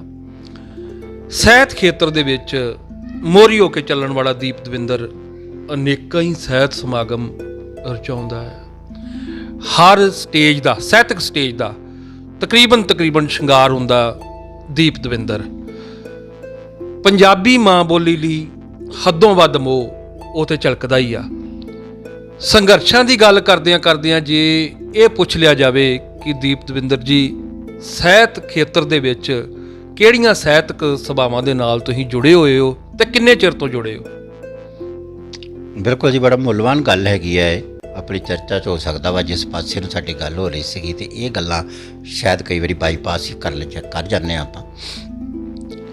ਰਾਮਪੁਰਾ ਜੀ, ਇੱਕ ਤੇ ਸਾਡਾ ਲੇਖਕ ਧਰਮ ਹੈ ਕਿ ਅਸਾਂ ਲਿਖਦੇ ਹਾਂ, ਚੰਗਾ ਲਿਖਦੇ ਹਾਂ, ਆਪਣੀ ਭਾਸ਼ਾ 'ਚ ਲਿਖਦੇ ਹਾਂ, ਆਪਣੀ ਭਾਸ਼ਾ ਨੂੰ ਹੋਰ ਉਹਦਾ ਪ੍ਰਚਾਰ ਅਤੇ ਪ੍ਰਸਾਰ ਲਈ ਜਿਹੜਾ ਵਾ ਆਪਣੀ ਲਿਖਣ ਪ੍ਰਕਿਰਿਆ ਆਪਾਂ ਕਿਸੇ ਨਾ ਕਿਸੇ ਹੱਕ 'ਚ ਲਿਖਦੇ ਰਹਿੰਦੇ ਹਾਂ। ਦੂਜੀ ਗੱਲ ਇਹ ਹੈ ਕਿ ਜਿਹੜੀਆਂ ਸਾਡੀਆਂ ਸਾਹਿਤਕ ਸਭਾਵਾਂ ਨੇ ਇਹ ਮੁੱਢਲੀ ਪਨੀਰੀ ਹੁੰਦੀਆਂ ਨੇ, ਜਿੱਥੋਂ ਜਾ ਕੇ ਜਿਹੜੇ ਨਵੇਂ ਲਿਖਣ ਵਾਲੇ ਲੇਖਕ ਹੈ ਉਹ ਉੱਥੋਂ ਗਿਆਨ ਹਾਸਲ ਕਰਦੇ ਆ। ਜਿਹੜੇ ਵੱਡੇ ਲੇਖਕ ਹੈ ਉਹ ਉੱਥੇ ਆਣ ਕੇ ਛੋਟਿਆਂ ਦੀਆਂ ਜਿਹੜੇ ਉਹਨਾਂ ਨੂੰ ਉਂਗਲ ਫੜ ਕੇ ਤੋਰਦੇ ਆ।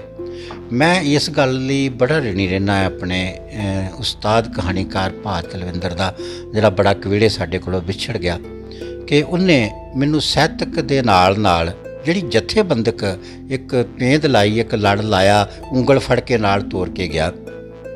ਸਭ ਤੋਂ ਪਹਿਲਾਂ ਤਾਂ ਜਿਹੜੀ ਇੱਥੋਂ ਦੀ ਸਾਡੀ ਜਨਵਾਦੀ ਲੇਖਕ ਸੰਘ ਜਿਹੜੀ ਉਹਨਾਂ ਨੇ ਤੇ ਭਾਜੀ ਦੇਵਦਰ ਸਾਹਿਬ ਮੇਰੇ ਵੱਡੇ ਭਰਾਵਾਂ ਵਰਗੇ ਮਿੱਤਰ ਨੇ, ਉਹਨਾਂ ਨੇ ਰਲ ਕੇ ਜਿਹੜੀ ਉਹਨਾਂ ਦੀ ਸੀਗੀ ਤੇ ਮੈਂ ਸਭ ਤੋਂ ਪਹਿਲਾਂ ਉਹਦਾ ਮੁੱਢਲਾ ਮੈਂਬਰ ਬਣਿਆ। ਹੁਣ ਵੀ ਮੈਂ ਤੇ ਦੇਵ ਭਾਜੀ ਰਲ ਕੇ ਸਭਾ ਚਲਾ ਰਹੇ ਹਾਂ, ਉਹਦਾ ਸਮਾਗਮ ਕਰਦੇ ਹਾਂ।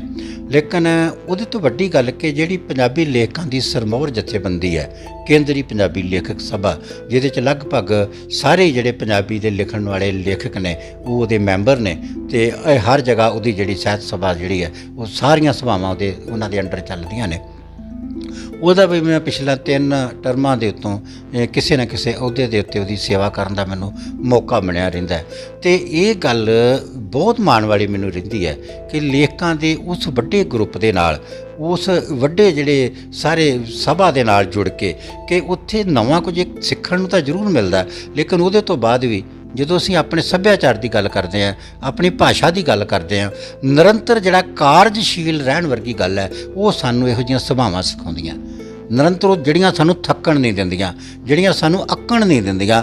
ਅਸੀਂ ਲਗਾਤਾਰ ਸਮਾਗਮ ਕਰਦੇ ਹਾਂ, ਸਮਾਗਮਾਂ 'ਚ ਰੁੱਝੇ ਰਹਿੰਦੇ ਹਾਂ, ਕਦੀ ਸਾਨੂੰ ਮਹਿਸੂਸ ਨਹੀਂ ਹੁੰਦਾ। ਇਹ ਵੀ ਨਹੀਂ ਹੈ ਕਿ ਅਸੀਂ ਘਰ ਦੇ ਕੰਮ ਨਹੀਂ ਕਰਦੇ ਜਾਂ ਅਸੀਂ ਆਪਣੇ ਬਾਜ਼ਾਰ ਦੇ ਕੰਮ ਨਹੀਂ ਕਰਦੇ ਜਾਂ ਅਸੀਂ ਕਾਰੋਬਾਰਾਂ ਤੋਂ ਪਿੱਛੇ ਰਹਿੰਦੇ ਹਾਂ। ਵੀ ਬੱਚਿਆਂ ਨੂੰ ਵੀ ਟਾਈਮ ਦਿੰਦੇ ਹਾਂ, ਆਪਣੇ ਪੜ੍ਹਨ ਲਿਖਣ ਨੂੰ ਵੀ ਟਾਈਮ ਦਿੰਦੇ ਹਾਂ, ਲੇਕਿਨ ਉਹਦੇ ਤੋਂ ਬਾਅਦ ਸਾਡਾ ਇੱਕ ਧਰਮ ਬਣਦਾ ਹੁੰਦਾ ਕਿ ਅਸੀਂ ਜਥੇਬੰਦਕ ਕੰਮ ਕਰਕੇ ਅਤੇ ਇਹ ਪੰਜਾਬੀ ਭਾਸ਼ਾ ਲਈ, ਪੰਜਾਬੀ ਸੱਭਿਆਚਾਰ ਲਈ ਨਿਰੰਤਰ ਕਾਰਜਸ਼ੀਲ ਰਹੀਏ। ਸੋ ਮੈਨੂੰ ਇਸ ਗੱਲ ਦਾ ਮਾਣ ਹੈ ਕਿ ਮੈਂ ਆਪਣੇ ਜਿੱਥੇ ਸ਼ਹਿਰ ਦੇ ਵਿੱਚ, ਉੱਥੇ ਖਾਸ ਤੌਰ ਦੇ ਉੱਤੇ ਕੇਂਦਰੀ ਪੰਜਾਬੀ ਲੇਖਕ ਸਭਾ ਦੇ ਵੱਡੇ ਪਲੇਟਫਾਰਮ ਦੇ ਉੱਤੇ ਵੀ ਪੰਜਾਬ ਭਰ ਦੇ ਵਿੱਚ ਜਿਹੜੇ ਵੱਡੇ ਪ੍ਰੋਗਰਾਮ ਹੁੰਦੇ ਆ ਉਹਦਾ ਹਿੱਸਾ ਬਣਦੇ ਆ ਅਤੇ ਸ਼ਹਿਰ ਦੇ ਬਹੁਤ ਸਾਰੇ ਸਾਡੇ ਮਿੱਤਰ ਜਿਹੜੇ ਆ, ਜਿੰਨੀਆਂ ਸਥਾਨਕ ਸਭਾਵਾਂ ਨੇ, ਉਹਨਾਂ ਦੇ ਸਹਿਯੋਗ ਨਾਲ ਆਪਾਂ ਨਿਰੰਤਰ ਉੱਥੇ ਹਾਜ਼ਰੀ ਬਣੀ ਰਹਿੰਦੀ ਆ। ਸੋ ਇਹ ਵੀ ਮੇਰੇ ਲਈ ਇੱਕ ਲਿਖਣ ਦੇ ਨਾਲ ਇੱਕ ਜਥੇਬੰਦਕ ਕਾਰਜ ਦੇ ਵਿੱਚ ਰਹਿਣ ਦਾ ਵੀ ਬੜਾ ਮਾਣ ਦੇ ਨਾਲ ਮੈਨੂੰ ਸਬੱਬ ਬਣਿਆ ਰਹਿੰਦਾ। ਦੀਪ ਦਵਿੰਦਰ ਜੀ, ਜਿਸ ਤਰ੍ਹਾਂ ਪੁਰਾਣੇ ਲੇਖਕ ਸਾਡੇ ਨਾਨਕ ਸਿੰਘ ਜੀ, ਵਰਿਆਮ ਸੰਧੂ ਜੀ, ਬਲਵੰਤ ਗਾਰਗੀ ਜੀ, ਸ਼ਿਵ ਬਟਾਲਵੀ ਜੀ, ਇਹਨਾਂ ਦਾ ਨਾਂ ਜਿਹੜਾ ਵਾ ਫਟਾਫਟ ਹੀ ਸਹਿਜ ਹੀ ਪਾਠਕਾਂ ਦੇ ਜਿਹੜਾ ਵਾ ਅੰਦਰ ਚੱਲ ਪੈਂਦਾ ਹੈ। ਜਿਹੜੇ ਅੱਜ ਕੱਲ੍ਹ ਦੇ ਲੇਖਕ ਨੇ ਸਮਕਾਲੀ ਦੌਰ ਦੇ ਵਿੱਚ, ਜਿਸ ਤਰ੍ਹਾਂ ਚੱਲ ਰਿਹਾ ਵਾ ਅਜੋਕਾ ਦੌਰ, ਇਹਦੇ ਵਿੱਚ ਇਸ ਤਰ੍ਹਾਂ ਨਾਂ ਜਿਹੜੇ ਆ, ਨਾਵਾਂ ਦੇ ਉੱਤੇ ਪਕੜ ਕਿਉਂ ਨਹੀਂ ਛੇਤੀ ਬਣ ਰਹੀ ਪਾਠਕਾਂ ਦੀ, ਇਹ ਜ਼ਰੂਰ ਦੱਸੋ। ਬਿਲਕੁਲ ਜੀ, ਬੜੀ ਮੁੱਲਵਾਨ ਗੱਲ ਹੈ ਰਾਮਪੁਰਾ ਜੀ। ਅਸਲ ਦੇ ਵਿੱਚ ਜਿਸ ਦੌਰ 'ਚ ਦੀ ਆਪਾਂ ਗੱਲ ਕਰ ਰਹੇ ਹਾਂ, ਜਿਨ੍ਹਾਂ ਲੇਖਕਾਂ ਦੇ ਆਪਾਂ ਨਾਮ ਲਏ ਹੈ, ਇੱਕ ਸਾਡੀ ਦੂਸਰੀ ਪੀੜ੍ਹੀ ਦੇ, ਤੀਸਰੀ ਪੀੜ੍ਹੀ ਦੇ ਜਿਹੜੇ ਸਾਡੇ ਲੇਖਕ ਸੀਗੇ, ਇੱਕ ਤੇ ਉਦੋਂ ਪ੍ਰਗਤੀਵਾਦੀ ਲਹਿਰ ਜਿਹੜੀ ਸੀਗੀ, ਕੁਝ ਲਹਿਰਾਂ ਦੀ ਉਪਜ ਨੇ ਇਹ ਸਾਰੇ ਲੇਖਕ। ਦੂਜੀ ਗੱਲ ਇਹ ਵੇ ਕਿ ਇਹਨਾਂ ਵੱਲੋਂ ਜਿਹੜਾ ਗਲਪ ਸਾਹਿਤ ਰਚਿਆ ਗਿਆ, ਉਦੋਂ ਪੰਜਾਬੀ 'ਚ ਬੜੇ ਵੱਡੇ ਪੱਧਰ ਦੇ ਉੱਤੇ ਇੱਕ ਪਾਠਕ ਵਰਗ ਇਹਨਾਂ ਦੀਆਂ ਲਿਖਤਾਂ ਪੜ੍ਹ ਕੇ ਪੈਦਾ ਹੋਇਆ। ਉਹਨਾਂ 'ਚ ਆਪਾਂ ਨਾਨਕ ਸਿੰਘ ਦਾ ਤੁਸੀਂ ਜ਼ਿਕਰ ਕੀਤਾ ਹੈ, ਕੰਵਲ ਸਾਹਿਬ ਸੀਗੇ, ਰਾਮ ਸਰੂਪ ਪਣਖੀ ਸਾਹਿਬ ਇਹਨਾਂ ਤੋਂ ਬਾਅਦ ਆਉਂਦੇ ਨੇ। ਸਾਡੇ ਜਿੰਨੇ ਵੀ ਕੁਲਵੰਤ ਸਿੰਘ ਵਿਰਕ ਹੋਰੀ ਨੇ ਕਹਾਣੀ ਦੇ ਖੇਤਰ 'ਚ ਚੰਗੇ ਨਾਮ ਜਿੰਨੇ ਵੀ ਆਪਾਂ ਲੈ ਸਕਦੇ ਹਾਂ, ਕਿ ਇਹਨਾਂ ਦੀਆਂ ਲਿਖੀਆਂ ਰਚਨਾਵਾਂ ਤੇ ਲੋਕੀ ਜ਼ਰੂਰ ਪੜ੍ਹਦੇ ਹੀ ਸੀਗੇ। ਉਹਦੇ ਨਾਲ ਨਾਲ ਇਹਨਾਂ ਲੇਖਕਾਂ ਪ੍ਰਤੀ ਵੀ ਬਹੁਤ ਇੱਕ ਆਦਰ ਦਾ ਰਿਸ਼ਤਾ ਜਿਸ ਤਰ੍ਹਾਂ ਇੱਕ ਬਣ ਜਾਂਦਾ ਹੈ ਕਿ ਬੜੇ ਸਤਿਕਾਰ ਦੇ ਨਾਲ ਇਹਨਾਂ ਲੇਖਕਾਂ ਨੂੰ ਵੀ ਆਪਾਂ ਸਾਰੇ ਜਿਹੜੇ ਆ ਉਹ ਯਾਦ ਕਰਦੇ ਹਾਂ। ਇੱਕ ਪੀੜ੍ਹੀ ਦੇ ਦੌਰਾਨ ਜਦੋਂ ਇਹ ਸਾਡੇ ਇੱਕ ਵੱਡਾ ਪਾਠਕ ਧਿਰ ਜਿਹੜੀ ਵਰਗ ਹੈ ਉਹ ਸਾਡੇ ਕੋਲ ਪੈਦਾ ਹੁੰਦਾ, ਉਸੇ ਦੌਰ ਦੇ ਵਿੱਚ ਹੀ ਸਾਡੇ ਘਰਾਂ ਦੇ ਅੰਦਰ ਕਿਤਾਬਾਂ ਦਾ ਹੋਣਾ ਇੱਕ ਆਮ ਗੱਲ ਸੀਗੀ ਕਿ ਕਿਤੇ ਨਾ ਕਿਤੇ 2-4 ਕਿਤਾਬਾਂ ਤੁਹਾਨੂੰ ਹਰ ਘਰ 'ਚ ਮਿਲਦੀਆਂ ਸੀਗੀਆਂ। ਕੋਈ ਤੁਸੀਂ ਬੱਸ 'ਚ ਸਫ਼ਰ ਕਰਦੇ ਸਾਂ, ਆਪਾਂ ਰੇਲ ਗੱਡੀ ਸਫ਼ਰ ਕਰਦੇ ਹਾਂ, ਕੋਈ ਕਿਤਾਬ ਪੜ੍ਹਦੇ ਬੰਦੇ ਤੁਹਾਨੂੰ ਆਮ ਜਿਹੜੇ ਨੇ ਮਿਲ ਜਾਂਦੇ ਸੀਗੇ।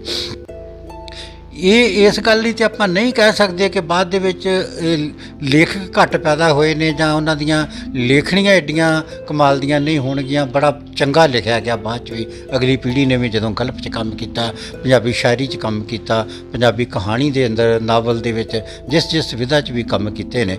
ਲੇਕਿਨ ਉਹਦੇ 'ਚ 2-3 ਗੱਲਾਂ ਬੜੀਆਂ ਪ੍ਰਮੁੱਖ ਤੌਰ ਦੇ ਉੱਤੇ ਆਉਂਦੀਆਂ ਨੇ। ਇੱਕ ਤੇ ਜਿਨ੍ਹਾਂ ਲੇਖਕਾਂ ਨੂੰ ਆਪਾਂ ਯਾਦ ਕਰਦੇ ਹਾਂ, ਜਦੋਂ ਉਹਨਾਂ ਦੀ ਲਿਖਣ ਭਾਸ਼ਾ ਵੱਲ ਦੇਖਦੇ ਹਾਂ ਤੇ ਉਹ ਭਾਸ਼ਾ, ਉਹ ਦੁੱਖ ਸੁੱਖ ਸਾਰੇ ਉਹਨਾਂ ਲੋਕਾਂ ਦੇ ਹੀ ਨੇ ਜਿਨ੍ਹਾਂ ਲੋਕਾਂ ਵਾਸਤੇ ਉਹਨਾਂ ਲਿਖਿਆ, ਜਿਨ੍ਹਾਂ ਲੋਕਾਂ ਨੇ ਪੜ੍ਹਿਆ, ਤੇ ਉਹਨਾਂ ਦੀਆਂ ਕਹਾਣੀਆਂ, ਕਥਾ ਕਹਾਣੀਆਂ ਲੋਕਾਂ ਨੂੰ ਜ਼ੁਬਾਨੀ ਯਾਦ ਰਹੀਆਂ। ਇਹ ਉਹਨਾਂ ਦੀ ਭਾਸ਼ਾ ਜਿਹੜੀ ਇੱਕ ਕਈ ਵਾਰੀ ਹੁਣ ਸਾਡੀ ਭਾਸ਼ਾ ਹੀ ਐਡੀ ਗੁੰਝਲਦਾਰ ਹੋ ਜਾਂਦੀ ਹੈ ਤੇ ਉਹ ਇੱਕ ਵਿਦਵਾਨ ਪੱਧਰ ਦੀ ਭਾਸ਼ਾ ਆਪਾਂ ਲਿਖਣ ਦੀ ਕੋਸ਼ਿਸ਼ ਕਰਦੇ ਹਾਂ ਤੇ ਉਹਦੇ 'ਚ ਫਿਰ ਆਮ ਬੰਦੇ ਤੀਕਰ ਇਹ ਪਕੜ ਘੱਟ ਜਾਂਦੀ ਹੈ ਕਿ ਉਹ ਜਿਹੜਾ ਵਾ ਇਹ ਕਿਹਦੀ ਲਿਖਤ ਹੈ ਜਾਂ ਲਿਖਣ ਵਾਲਾ ਕੌਣ ਹੈ। ਦੂਜੀ ਗੱਲ ਜਿਹੜੀ ਇਹ ਵੀ ਹੈ ਕਿ ਜਿਹਦੀ ਸਾਨੂੰ ਬੜੀ ਇਸ ਗੱਲ ਦਾ ਗਿਲਾ ਵੀ ਕਈ ਵਾਰ ਰਹਿੰਦਾ ਹੈ ਕਿ ਸਾਡੇ ਜਿਹੜੇ ਵੱਡੇ ਅਦਾਰੇ ਨੇ, ਇਹ ਕਾਲਜ ਯੂਨੀਵਰਸਿਟੀਆਂ ਨੇ, ਉਹ ਵੀ ਨਵੇਂ ਲੇਖਕਾਂ ਨੂੰ ਘੱਟ ਪੜ੍ਹਾਉਂਦੇ ਨੇ। ਜਿਹੜੇ ਪਹਿਲੇ ਪੀੜ੍ਹੀਆਂ ਦੇ ਸਾਡੇ ਸਿਲੇਬਸ ਨੇ ਉਹ ਚੱਲਦੇ ਨੇ ਕਿ ਬਹੁਤੀ ਵਾਰੀ ਉਹਦਾ ਹੀ ਦੁਹਰਾਓ ਹੁੰਦਾ ਹੈ, ਕਈ ਕੁਛ ਹੁੰਦਾ, ਲੇਕਿਨ ਇਹ ਲੱਗਦੇ ਨੇ ਨਵੇਂ ਵੀ, ਪਰ ਉਸ ਪੱਧਰ 'ਤੇ ਜਿੰਨਾ ਵੱਡੀ ਪੱਧਰ ਦੇ ਉੱਤੇ ਉਹਨਾਂ ਵੱਡੇ ਲੇਖਕਾਂ ਨੂੰ ਪੜ੍ਹਾਇਆ ਗਿਆ, ਉਹਦੇ ਮੁਕਾਬਲੇ 'ਤੇ ਅਗਲੇ ਜਿਹੜੀ ਪੀੜ੍ਹੀ ਦੇ ਲੇਖਕ ਨੇ ਉਹਨਾਂ ਨੂੰ ਘੱਟ ਵਾਰੀ ਆਉਂਦੀ ਹੈ।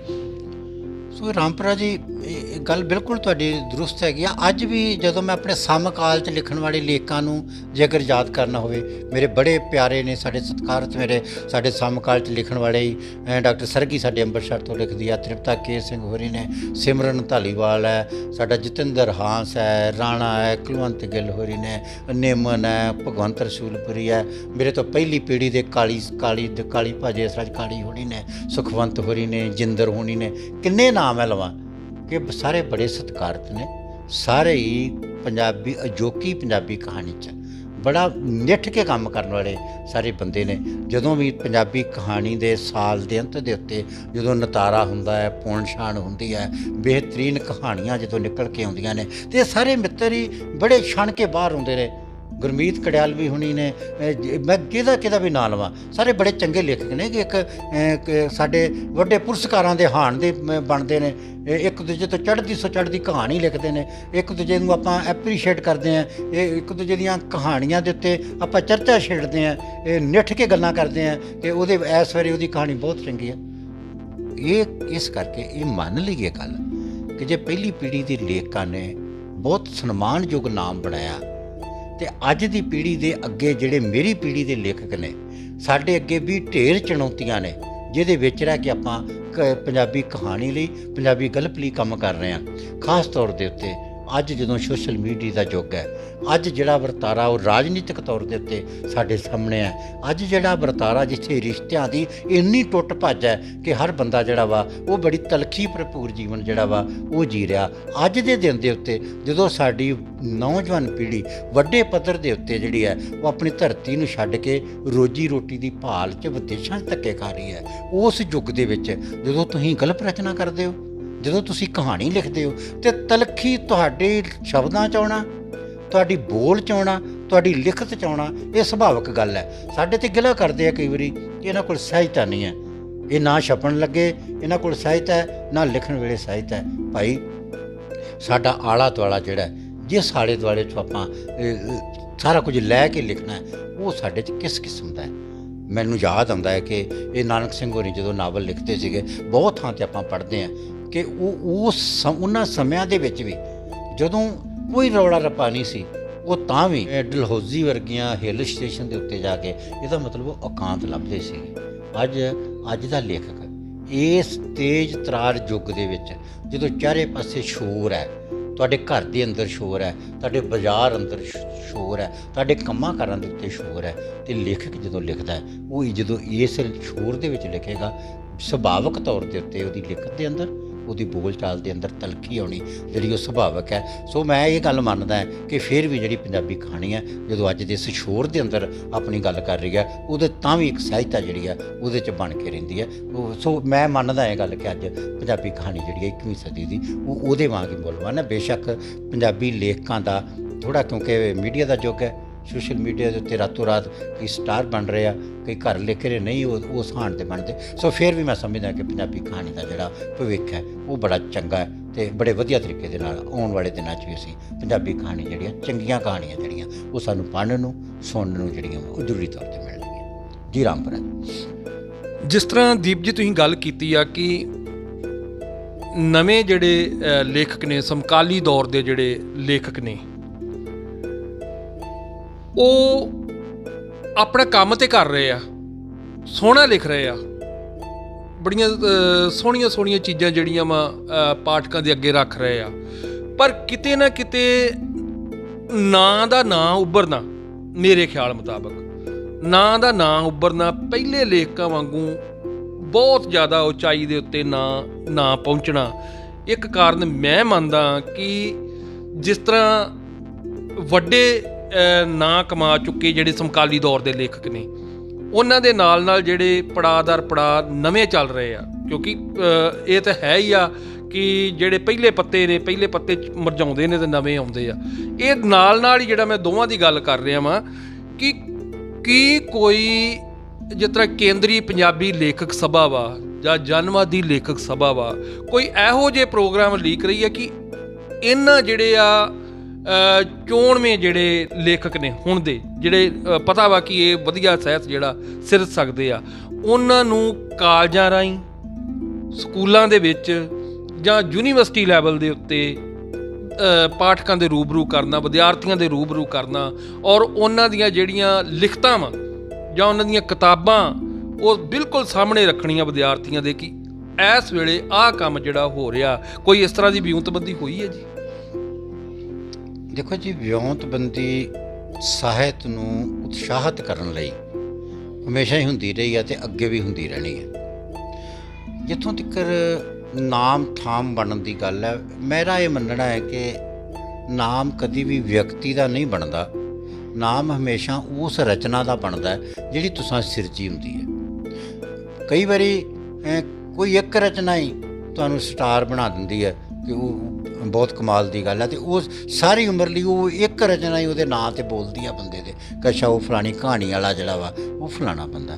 ਅਤੇ ਕਈ ਵਾਰ ਬੰਦਾ ਉਮਰ ਭਰ ਲਿਖਦਾ, ਕਿਤਾਬਾਂ ਦੇ ਢੇਰ ਲੱਗੇ ਹੁੰਦੇ ਆ, ਲੇਕਿਨ ਅਣਗੌਲਿਆ ਇਸ ਕਰਕੇ ਹੁੰਦਾ ਕਿ ਜਿਹੜੀਆਂ ਉਹਦੀਆਂ ਲਿਖਤਾਂ ਹੁੰਦੀਆਂ ਨੇ ਉਹ ਸਿਰਫ ਕਿਤਾਬਾਂ ਦਾ ਸ਼ਿੰਗਾਰ ਜ਼ਿਕਰ ਹੀ ਹੁੰਦੀਆਂ, ਕਿਤਾਬਾਂ ਦੀ ਗਿਣਤੀ ਜ਼ਿਕਰ ਹੀ ਹੁੰਦੀਆਂ ਨੇ। ਉਹਨੇ ਆਮ ਪਾਠਕਾਂ 'ਚ ਜਿਹੜਾ ਆਪਣਾ ਜਨ ਆਧਾਰ ਬਣਾ ਕੇ ਰੱਖਣਾ ਹੁੰਦਾ ਉਹ ਨਹੀਂ ਬਣਦਾ।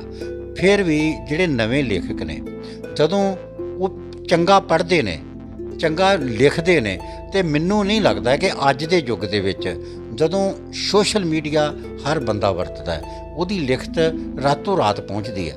ਮੈਂ ਕਈ ਵਾਰੀ ਆਪਾਂ ਕਹਿ ਦਿੰਦੇ ਹਾਂ ਕਿ ਸੋਸ਼ਲ ਮੀਡੀਆ ਦੇ ਬੜੇ ਨੁਕਸਾਨ ਨੇ, ਜਿਸ ਤਰ੍ਹਾਂ ਮੰਨ ਲੈਂਦੇ ਹਾਂ ਕਿ ਉਹਦੇ 'ਚ ਪੜ੍ਹਨ ਲਿਖਣ ਬਹੁਤ ਪ੍ਰਭਾਵਿਤ ਹੋਇਆ, ਇਹ ਵੀ ਮੰਨ ਲੈਂਦੇ ਹਾਂ ਕਿ ਕਿਤਾਬਾਂ ਖਰੀਦਣ ਵਾਲੇ ਪਾਸੇ ਲੋਕਾਂ ਦਾ ਰੁਝਾਨ ਘਟਿਆ, ਇਹ ਵੀ ਮੰਨ ਲੈਂਦੇ ਹਾਂ ਕਿ ਲੋਕਾਂ ਦਾ ਲਿਖਣ ਜਿਹੜਾ ਵਾ, ਲਿਖਣ ਕਾਰਜ ਜਿਹੜਾ ਵਾ ਉਹ ਬਹੁਤ ਫਰਕ ਪਿਆ, ਕਿਉਂਕਿ ਇੱਕ ਇਹ ਸੋਸ਼ਲ ਮੀਡੀਆ ਦੀ ਭਾਸ਼ਾ ਬਣ ਗਈ ਹੈ ਕਿ ਅਸੀਂ ਆਪਣੇ ਗੂਠਿਆਂ ਪੋਟਿਆਂ ਦੇ ਨਾਲ ਹੀ ਜਿਹੜਾ ਵਾ ਉਹ ਲਿਖ ਕੇ ਉਹਦੇ ਉੱਤੇ ਉਹ ਕਿਸੇ ਵੀ ਭਾਸ਼ਾ ਦਾ ਸ਼ਬਦ ਲਿਖ ਦਈਏ, ਕੁਝ ਲਿਖ ਦਈਏ, ਉਹਦੇ ਮੁਤਾਬਕ ਆਪਾਂ ਉਹਨੂੰ ਚਲਾਉਣ ਲੱਗ ਗਏ। ਉਹਦੇ ਬਾਵਜੂਦ ਵੀ ਸੋਸ਼ਲ ਮੀਡੀਆ ਨੇ ਸਾਨੂੰ ਬਹੁਤ ਕੁਝ ਦਿੱਤਾ ਵੀ ਹੈ। ਜਿਹੜੀ ਤਕਨੀਕ ਰਾਹੀਂ ਅੱਜ ਤੁਸੀਂ ਮੈਨੂੰ ਰਿਕਾਰਡ ਕਰ ਰਹੇ ਹੋ, ਦੇਸ਼ ਵਿਦੇਸ਼ ਦੇ ਵਿੱਚ ਸਾਡੀਆਂ ਗੱਲਾਂ ਜਾਣਗੀਆਂ, ਬਹੁਤ ਸਾਰੇ ਲੋਕ ਇਹਨੂੰ ਸੁਣਨਗੇ। ਮੇਰੀਆਂ ਕਹਾਣੀਆਂ ਬਹੁਤ ਸਾਰੀਆਂ ਜਿਹੜੀਆਂ ਨੇ ਉਹ ਚੰਗੇ ਲੋਕਾਂ ਨੇ ਰਿਕਾਰਡ ਕੀਤੀਆਂ ਨੇ ਤੇ ਚੰਗੀਆਂ ਥਾਵਾਂ ਦੇ ਉੱਤੇ ਉਹਨੂੰ ਪੇਸ਼ ਹੋਈਆਂ ਨੇ। ਉੱਥੋਂ ਸੁਣ ਕੇ ਕਈਆਂ ਦੇ ਫੋਨ ਆਉਂਦੇ ਆ। ਮੈਂ ਇਹ ਦੇਖਦਾ ਕਿ ਜਦੋਂ ਕਹਾਣੀ ਕਿਸੇ ਮੈਗਜ਼ੀਨ 'ਚ ਛਪਦੀ ਸੀਗੀ, ਕੋਈ ਚੰਦ ਪਾਠਕ ਜਿਹੜੇ ਉਸ ਮੈਗਜ਼ੀਨ ਦੇ ਪਾਠਕ ਨੇ ਉਹਦੇ ਨਾਲ ਉਸ ਰਸਾਲੇ ਨਾਲ ਜੁੜੇ ਨੇ, ਤੁਹਾਨੂੰ ਉਹ ਪੜ੍ਹਦੇ ਆ, ਉਹ ਤੁਹਾਨੂੰ ਕਿਤੇ ਫੋਨ ਕਰਦੇ ਆ। ਲੇਕਿਨ ਜਦੋਂ ਆਪਾਂ ਸੋਸ਼ਲ ਇਸ ਮੀਡੀਆ ਜ਼ਰੀਏ ਲੋਕਾਂ 'ਚ ਜਾਂਦੇ ਆ ਤੇ ਬੜੀ ਵੱਖਰੀ ਕਿਸਮ ਦੇ ਤੁਹਾਨੂੰ ਪਾਤਰ ਮਿਲਦੇ ਆ, ਲੋਕ ਮਿਲਦੇ ਆ ਜਿਨ੍ਹਾਂ ਨੇ ਤੁਹਾਨੂੰ ਪੜ੍ਹਿਆ ਹੁੰਦਾ। ਉਹ ਤਾਂ ਉਹਦੇ 'ਤੇ ਹੀ ਤੁਹਾਨੂੰ ਕਮੈਂਟ ਕਰਦੇ ਆ। ਤੁਸੀਂ ਉਹਦੇ ਰਾਹੀਂ ਵੀ ਇੱਕ ਨਵਾਂ ਸੰਸਾਰ ਜਿਹੜਾ ਵਾ ਉਹਦੇ 'ਚ ਜਿਹੜਾ ਵਾ ਉਹ ਜਾਂਦੇ ਹੋ। ਸੋ ਮੈਨੂੰ ਲੱਗਦਾ ਹੈ ਕਿ ਇਹ ਵੀ ਇੱਕ ਚੰਗਾ ਸਾਡੇ ਕੋਲ ਇੱਕ ਸਿੱਖਣ ਨੂੰ ਸਾਰਾ ਕੁਝ ਹੈ ਕਿ ਆਪਾਂ ਇਹਦੇ 'ਤੇ ਬੈਠਿਆਂ ਹੀ ਨਵਾਂ ਲੇਖਕ ਜਿਹੜਾ ਵਾ ਉਹ ਪੁਰਾਣੀ ਰਚਨਾ ਕੱਢ ਸਕਦਾ, ਆਪਣੀ ਇਹਦੇ ਉੱਤੇ ਪਾ ਸਕਦਾ। ਨਹੀਂ ਤਾਂ ਬਹੁਤ ਵਾਰੀ ਰਾਮਪੁਰਾ ਜੀ ਚੰਗੇ ਲੋਕਾਂ ਨੂੰ ਮੈਂ ਖੁਦ ਵੀ ਉਸੇ ਦੌਰ ਦਾ ਹੀ ਹਾਂ ਕਿ ਜਦੋਂ ਅਸੀਂ ਚੰਗੀ ਭਲੀ ਰਚਨਾ ਲਿਖੀ ਹੁੰਦੀ ਹੈ, ਅਖਬਾਰ ਨੂੰ ਭੇਜਦੇ ਹਾਂ, ਕਿਸੇ ਚੰਗੇ ਮੈਗਜ਼ੀਨ ਨੂੰ ਭੇਜਦੇ ਹਾਂ, ਸੰਪਾਦਕ ਵਾਪਸ ਭੇਜ ਦਿੰਦੇ ਆ, ਕਿਉਂਕਿ ਤੁਹਾਡਾ ਨਾਮ ਨਹੀਂ ਜੀ ਕੋਈ ਜਾਣ ਰਿਹਾ ਹੁੰਦਾ। ਜਿੰਨਾ ਚਿਰ ਤੁਹਾਡਾ ਨਾਮ ਨਹੀਂ ਕੋਈ ਜਾਣਦਾ ਉਨਾ ਚਿਰ ਤੁਹਾਡੀ ਰਚਨਾ ਨੂੰ ਪੜ੍ਹਦਾ ਵੀ ਕੋਈ ਨਹੀਂ ਹੈ।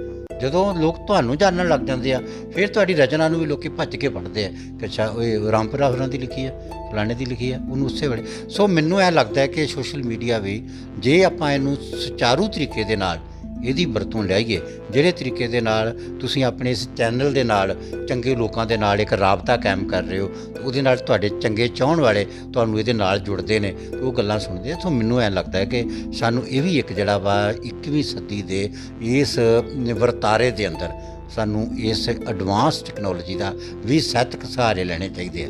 ਉਹੀ ਸਾਹਿਤਕ ਸਹਾਰੇ ਜਿਹੜੇ ਆ ਸਾਨੂੰ ਨਾਲ ਦੀ ਨਾਲ, ਜਿੱਥੇ ਕਿਤਾਬਾਂ ਨਾਲ ਸਾਡੀ ਸਾਂਝ ਹੈ, ਸਾਡੀ ਲਿਖਣ ਪੜ੍ਹਨ ਦੀ ਜਿਹੜੀ ਪ੍ਰਕਿਰਿਆ ਵਾ ਉਹਦੇ ਨਾਲ ਸਾਨੂੰ ਜਿਹੜਾ ਵਾ ਇਹ ਐਡਵਾਂਸ ਟੈਕਨੋਲੋਜੀ ਜਿਹੜੀ ਆ ਉਹ ਵੀ ਅਪਣਾ ਕੇ ਰੱਖਣੀ ਚਾਹੀਦੀ ਆ। ਇੱਕ ਨਾਮ ਇਹਦੇ ਨਾਲ ਵੀ ਬਣਦਾ।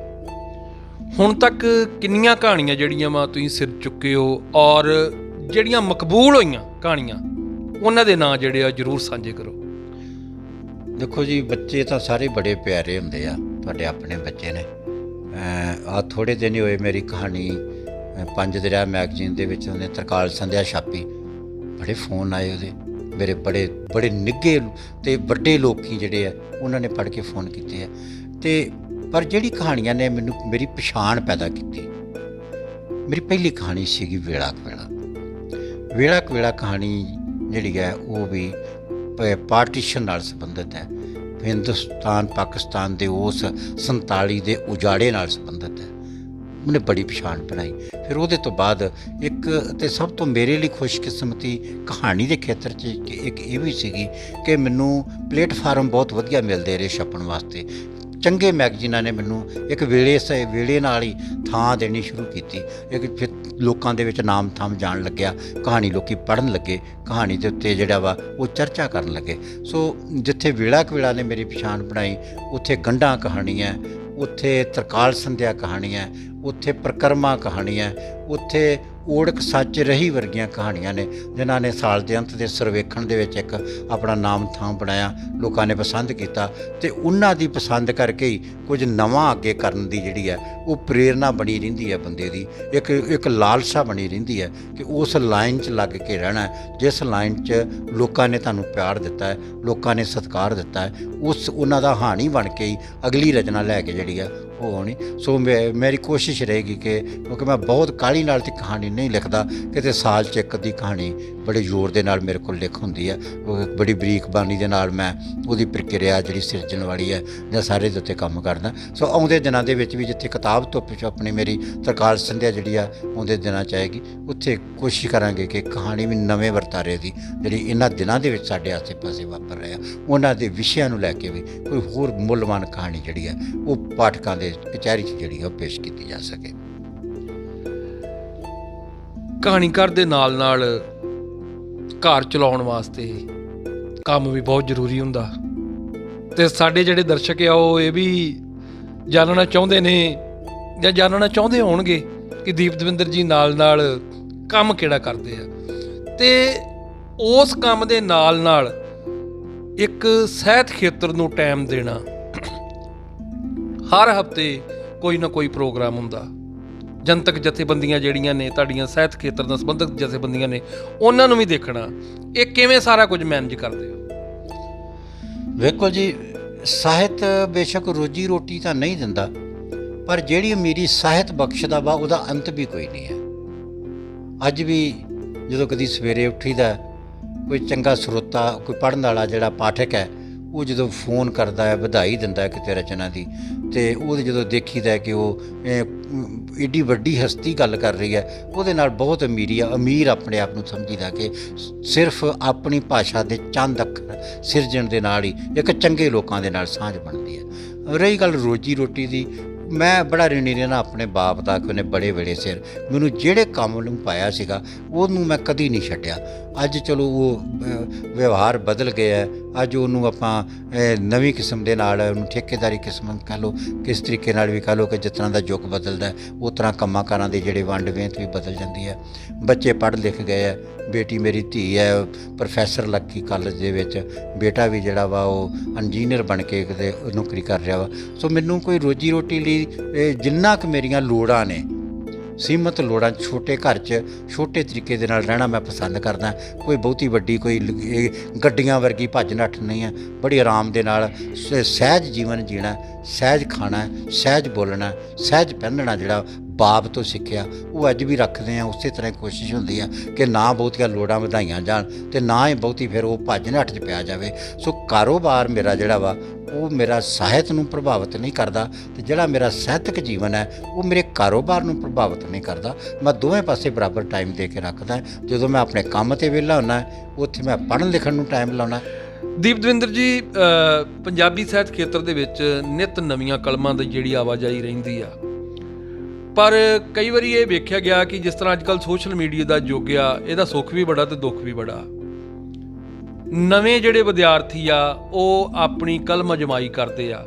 ਉਹ ਕਈ ਵਾਰੀ ਵੇਖਿਆ ਵਾ, ਜਿਸ ਤਰ੍ਹਾਂ ਸੱਸਾ ਵਾ, ਸੱਸੇ ਦੇ ਪੈਰ 'ਚ ਬਿੰਦੀ ਦੇਣੀ ਆ, ਉਹਨਾਂ ਨੇ ਬਿੰਦੀ ਪਾਈ ਨਾ ਪਾਈ ਇੱਕ ਬਰਾਬਰ। ਖੱਖੇ ਦੇ ਪੈਰ 'ਚ ਬਿੰਦੀ ਪਾਈ ਨਾ ਪਾਈ ਇੱਕ ਬਰਾਬਰ। ਇਸ ਤਰ੍ਹਾਂ ਦਾ ਜਿਹੜਾ ਵਰਤਾਰਾ ਵਾ ਉਹ ਵੀ ਸੋਸ਼ਲ ਮੀਡੀਆ ਦੇ ਉੱਤੇ ਜਿਹੜਾ ਵੇਖਣ ਨੂੰ ਮਿਲ ਰਿਹਾ ਵਾ। ਨਵੀਆਂ ਕਲਮਾਂ ਜਿਹੜੀਆਂ ਵਾ ਉਹ ਚਾਹੁੰਦੀਆਂ ਨੇ ਕਿ ਅਸੀਂ ਵੀ ਕਿਸੇ ਮੈਗਜ਼ੀਨ ਦੇ ਵਿੱਚ ਛਪੀਏ, ਕਿਸੇ ਅਖਬਾਰ ਦੀ ਨੁੱਕਰ ਦਾ ਸ਼ਿੰਗਾਰ ਬਣੀਏ, ਸਾਡੀ ਕਵਿਤਾ ਛਪੇ, ਸਾਡੀ ਕਹਾਣੀ ਛਪੇ। ਪਰ ਗੱਲ ਉਹੋ ਹੀ ਜਿਹੜੀ ਫੇਰ ਆਉਂਦੀ ਹੈ ਜੋ ਤੁਸੀਂ ਪਹਿਲਾਂ ਦੱਸ ਚੁੱਕੇ ਹੋ ਕਿ ਉੱਥੇ ਛਪਣ ਵਾਸਤੇ ਨਾਂ ਬਣਾਉਣਾ ਬੇਹੱਦ ਜ਼ਰੂਰੀ ਆ। ਇਹ ਨਾਂ ਕਿਸ ਤਰ੍ਹਾਂ ਬਣੇ, ਕਿਵੇਂ ਉਹਨਾਂ ਦਾ ਮਾਰਗਦਰਸ਼ਕ ਜਿਹੜਾ ਹੋ ਸਕੇ, ਕਿਵੇਂ ਉਹ ਪੜਾਅ ਦਰ ਪੜਾਅ ਅੱਗੇ ਨੂੰ ਜਾਣ, ਨਾ ਕਿ ਜਿਸ ਤਰ੍ਹਾਂ ਕਹਿ ਦਿੰਦੇ ਆ ਕਿ ਉਹ ਟੀਮਾਂ ਦੇ ਵਿੱਚ ਜਾਂ ਵਾਹਣਾਂ ਦੇ ਵਿੱਚ ਹੀ ਨਾ ਤੁਰੇ ਫਿਰਨ, ਸਿੱਧਾ ਸਪਾਟ ਰਸਤਾ ਵੀ ਜਿਹੜਾ ਉਹਨਾਂ ਨੂੰ ਕੋਈ ਸਾਹਮਣੇ ਮਿਲੇ। ਇਹੋ ਜਿਹੀ ਜਿਹੜਾ ਕੋਈ ਨੁਕਤਾ ਨਵੇਂ ਵਿਦਿਆਰਥੀਆਂ ਵਾਸਤੇ ਜ਼ਰੂਰ ਸਾਂਝਾ ਕਰੋ। ਬਿਲਕੁਲ ਜੀ ਰਾਮਪੁਰਾ ਜੀ, ਦੋ ਨਿੱਕੀਆਂ ਨਿੱਕੀਆਂ ਗੱਲਾਂ ਨੇ ਇਹਦੇ ਬਾਰੇ। ਪਹਿਲੀ ਗੱਲ ਤਾਂ ਕਿਉਂਕਿ ਮੈਂ ਆਪ ਸਾਹਿਤਕ ਸਮਾਗਮਾਂ 'ਚ ਆਪਾਂ ਰਲ ਕੇ ਰਹਿੰਦੇ ਹਾਂ, ਤੁਸੀਂ ਹਰ ਵਾਰੀ ਸਾਡੇ ਸਮਾਗਮ ਦਾ ਹਿੱਸਾ ਰਹਿੰਦੇ ਹੋ। ਸਹੋਤਾ ਹੋਰੀ ਸਾਡੀ ਟੀਮ ਦਾ ਹਿੱਸਾ ਨੇ, ਬੇਸ਼ੱਕ ਉਹ ਸਭ ਪਰਦੇ ਦੇ ਸਾਹਮਣੇ ਨਹੀਂ ਆ, ਪਰ ਬਹੁਤ ਮਿਹਨਤ ਦੇ ਨਾਲ ਸਾਨੂੰ ਸ਼ੂਟ ਕਰ ਰਹੇ ਆ, ਅਤੇ ਕੋਈ ਵੀ ਸਾਹਿਤਕ ਮਿੱਤਰ ਨੇ ਸਾਡੇ। ਦੇਖੋ ਇਹ ਗੱਲਾਂ ਜਦੋਂ ਅਸੀਂ ਕਿਸੇ ਕਿਤਾਬ ਦਾ ਰਿਲੀਜ਼ ਸਮਾਰੋਹ ਕਰ ਰਹੇ ਹੁੰਦੇ ਹਾਂ ਉੱਥੇ ਵੀ ਕਰਦੇ ਹਾਂ, ਜਦੋਂ ਅਸੀਂ ਕਿਸੇ ਪੁਸਤਕ ਦੇ ਉੱਤੇ ਵਿਚਾਰ ਚਰਚਾ ਕਰ ਰਹੇ ਹੁੰਦੇ ਹਾਂ ਇਹ ਗੱਲਾਂ ਉੱਥੇ ਵੀ ਕਰਦੇ ਹਾਂ। ਕਿ ਜਦੋਂ ਆਪਾਂ ਲੇਖਕ ਬਹੁਤ ਵਧੀਆ ਕਹਾਣੀਕਾਰ ਹੋ ਸਕਦਾ, ਬਹੁਤ ਵਧੀਆ ਸ਼ਾਇਰ ਹੋ ਸਕਦਾ, ਬਹੁਤ ਵਧੀਆ ਨਾਟਕਕਾਰ ਹੋ ਸਕਦਾ, ਪਰ ਇਹ ਜ਼ਰੂਰੀ ਨਹੀਂ ਕਿ ਭਾਸ਼ਾ ਵਿਗਿਆਨੀ ਵੀ ਉਨਾ ਹੀ ਵਧੀਆ ਹੋ ਸਕਦਾ। ਭਾਸ਼ਾ ਵਿਗਿਆਨੀ ਹੋਣਾ ਅਤੇ ਲੇਖਕ ਹੋਣਾ ਦੋ ਅੱਡਰੀਆਂ ਗੱਲਾਂ ਨੇ। ਲੇਕਿਨ ਜਿੱਥੇ ਸਾਨੂੰ ਘਾਟ ਇਸ ਗੱਲ ਦੀ ਪੈਦਾ ਹੋਈ, ਜਿਹੜੀ ਤੁਸੀਂ ਸ਼ਬਦ ਜੋੜਾਂ ਦੀ ਗੱਲ ਜਿਹੜੀ ਉਹ ਕੀਤੀ ਹੈ, ਉਹ ਇਹ ਵੇਖ ਕੇ ਇਹ ਪਹਿਲੇ ਵੇਲਿਆਂ 'ਚ ਮੈਨੂੰ ਇਹ ਲੱਗਦਾ ਕਿ ਉਹ ਬਹੁਤ ਵਧੀਆ ਤਰੀਕਾ ਸੀਗਾ ਕਿ ਜਦੋਂ ਅਸੀਂ ਪ੍ਰਾਇਮਰੀ ਜਮਾਤਾਂ 'ਚ ਪੜ੍ਹਦੇ ਸਾਂ ਅਤੇ ਉਹ ਜੇ ਪੰਜਾਬੀ ਦੀ ਕਿਤਾਬ ਪੜ੍ਹਨੀ ਆ ਅਤੇ ਉਹ ਇੱਕ ਜਣਾ ਪੜ੍ਹ ਰਿਹਾ ਵਾ ਅਤੇ ਦੂਜੇ ਕਿਤਾਬ ਦੇ ਉੱਤੋਂ ਦੇਖ ਰਿਹਾ, ਫਿਰ ਦੂਸਰੇ ਦੀ ਵਾਰੀ, ਤੀਸਰੇ ਦੀ ਵਾਰੀ, ਇੱਕ ਪਾਠ ਵਾਂਗੂ ਆਪਾਂ ਉਹ ਪੜ੍ਹਦੇ ਸੀਗੇ। ਉਹਦੇ ਤੋਂ ਅੱਗੇ ਕਿ ਜਿਹੜਾ ਆਪਾਂ ਲਿਖਣ ਪ੍ਰਕਿਰਿਆ ਸਾਡੀ ਫੱਟੀ ਦੇ ਉੱਤੇ ਲਿਖਣਾ ਜਾਂ ਉਹ ਸ਼ਬਦ ਜੋੜਾਂ ਨੂੰ ਬੜੇ ਧਿਆਨ ਦੇ ਨਾਲ ਅਧਿਆਪਕ ਜਿਹੜੇ ਆ ਉਹ ਸਿਖਾਉਂਦੇ ਸੀਗੇ ਉਹਨਾਂ ਨੂੰ। ਫਿਰ ਉਹਦੇ ਤੋਂ ਵੀ ਅੱਗੇ ਗੱਲ ਹੈ ਕਿ ਸਾਡੇ ਘਰਾਂ 'ਚ ਜਿਹੜੀਆਂ ਅਖਬਾਰਾਂ ਆਉਂਦੀਆਂ ਨੇ, ਪੰਜਾਬੀ ਦੀਆਂ ਜਿੰਨੀਆਂ ਵੀ ਅਖਬਾਰਾਂ ਨੇ, ਉਹ ਜਦੋਂ ਸਾਡੇ ਘਰਾਂ 'ਚ ਆਉਂਦੀਆਂ ਅਤੇ ਜਦੋਂ ਉਹਦੀ ਆਪਾਂ ਖਬਰ ਪੜ੍ਹਦੇ ਹਾਂ, ਉਹਦੇ 'ਚ ਜਿਹੜਾ ਸਾਹਿਤਕ ਜਿਹੜਾ ਸਪਲੀਮੈਂਟ ਹੈ ਉਹਨਾਂ ਨੂੰ ਪੜ੍ਹਦੇ ਹਾਂ, ਉਹ ਸਾਡੇ ਵੀ ਸ਼ਬਦ ਜੋੜਾਂ ਵੱਲ ਬਹੁਤ ਸਾਨੂੰ ਧਿਆਨ ਦਿਵਾਉਂਦਾ। ਸ਼ਬਦ ਬਾਰੇ ਸਾਡੇ ਭਰਮ ਭੁਲੇਖੇ ਦੂਰ ਕਰਦਾ, ਕਿਉਂਕਿ ਉਹਨਾਂ ਤੋਂ ਪ੍ਰਮੁੱਖ ਤੌਰ ਦੇ ਉੱਤੇ ਜਿਹੜੇ ਅਖਬਾਰਾਂ ਦਾ ਜਿਹੜੇ ਚੰਗੀਆਂ ਅਖਬਾਰਾਂ ਨੇ ਉਹਨਾਂ ਦਾ ਜਿਹੜਾ ਜ਼ਰੀਆ ਵਾ ਉਹ ਸਭ ਤੋਂ ਉੱਤਮ ਹੈ ਸਾਡੇ ਭਾਸ਼ਾ ਦੇ ਸ਼ਬਦ ਜੋੜਾਂ ਨੂੰ ਦਰੁਸਤ ਕਰਨ ਦੇ ਵਿੱਚ।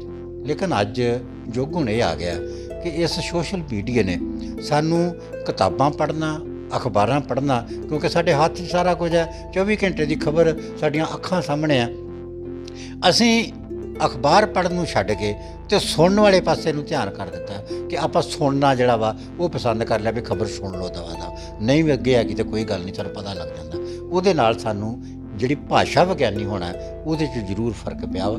ਸੋ ਇਹ ਜਦੋਂ ਨਵੀਂ ਆਪਾਂ ਕੋਈ ਵੀ ਕਿਤਾਬ ਛਾਪਦੇ ਹਾਂ, ਕੁਛ ਕਰਦੇ ਹਾਂ, ਅਸੀਂ ਪ੍ਰਕਾਸ਼ਕਾਂ ਨੂੰ ਇਹ ਬੇਨਤੀ ਕਰਕੇ ਰੱਖਦੇ ਹਾਂ ਕਿ ਬੇਸ਼ੱਕ ਜਦੋਂ ਤੁਸੀਂ ਬਾਕੀ ਉਹਦੇ ਸਾਰੇ ਖਰਚੇ ਐਡ ਕਰਦੇ ਹੋ, ਇੱਕ ਇਹ ਵੀ ਖਰਚਾ ਐਡ ਕਰੋ ਕਿ ਕਿਸੇ ਚੰਗੇ ਜਿਹੜਾ ਵਾ ਉਹਦਾ ਪ੍ਰੂਫ ਰੀਡਰ ਕੋਲੋਂ ਕਿਤਾਬ ਨੂੰ ਪੜ੍ਹਾਇਆ ਜਾਵੇ, ਉਹਦੀਆਂ ਗਲਤੀਆਂ ਦਰੁਸਤ ਕੀਤੀਆਂ ਜਾਣ। ਅਤੇ ਖਾਸ ਕਰਕੇ ਲੇਖਕ ਦਾ ਵੀ ਇਹ, ਜਿੱਥੇ ਲਿਖਣ ਦੇ ਨਾਲ ਲੇਖਕ ਉਹਦਾ ਧਰਮ ਹੈ, ਉੱਥੇ ਨਾਲ ਇਹ ਪੜ੍ਹਨ ਦੀ ਵੀ ਸਾਡੀ ਜ਼ਿੰਮੇਵਾਰੀ ਬਣ ਜਾਂਦੀ ਹੈ ਕਿ ਅਸੀਂ ਆਪ ਸ਼ਬਦਾਂ ਪ੍ਰਤੀ ਜਿਹੜੇ ਆ ਉਹ ਦਰੁਸਤ ਹੋਈਏ ਕਿ ਜੋ ਲਿਖਿਆ ਵਾ ਉਹ ਬਿਲਕੁਲ ਸਾਫ਼ ਲਿਖਿਆ ਗਿਆ, ਵਧੀਆ ਲਿਖਿਆ ਗਿਆ। ਇੱਕ ਤਾਂ ਇਹ ਗੱਲ ਹੈ।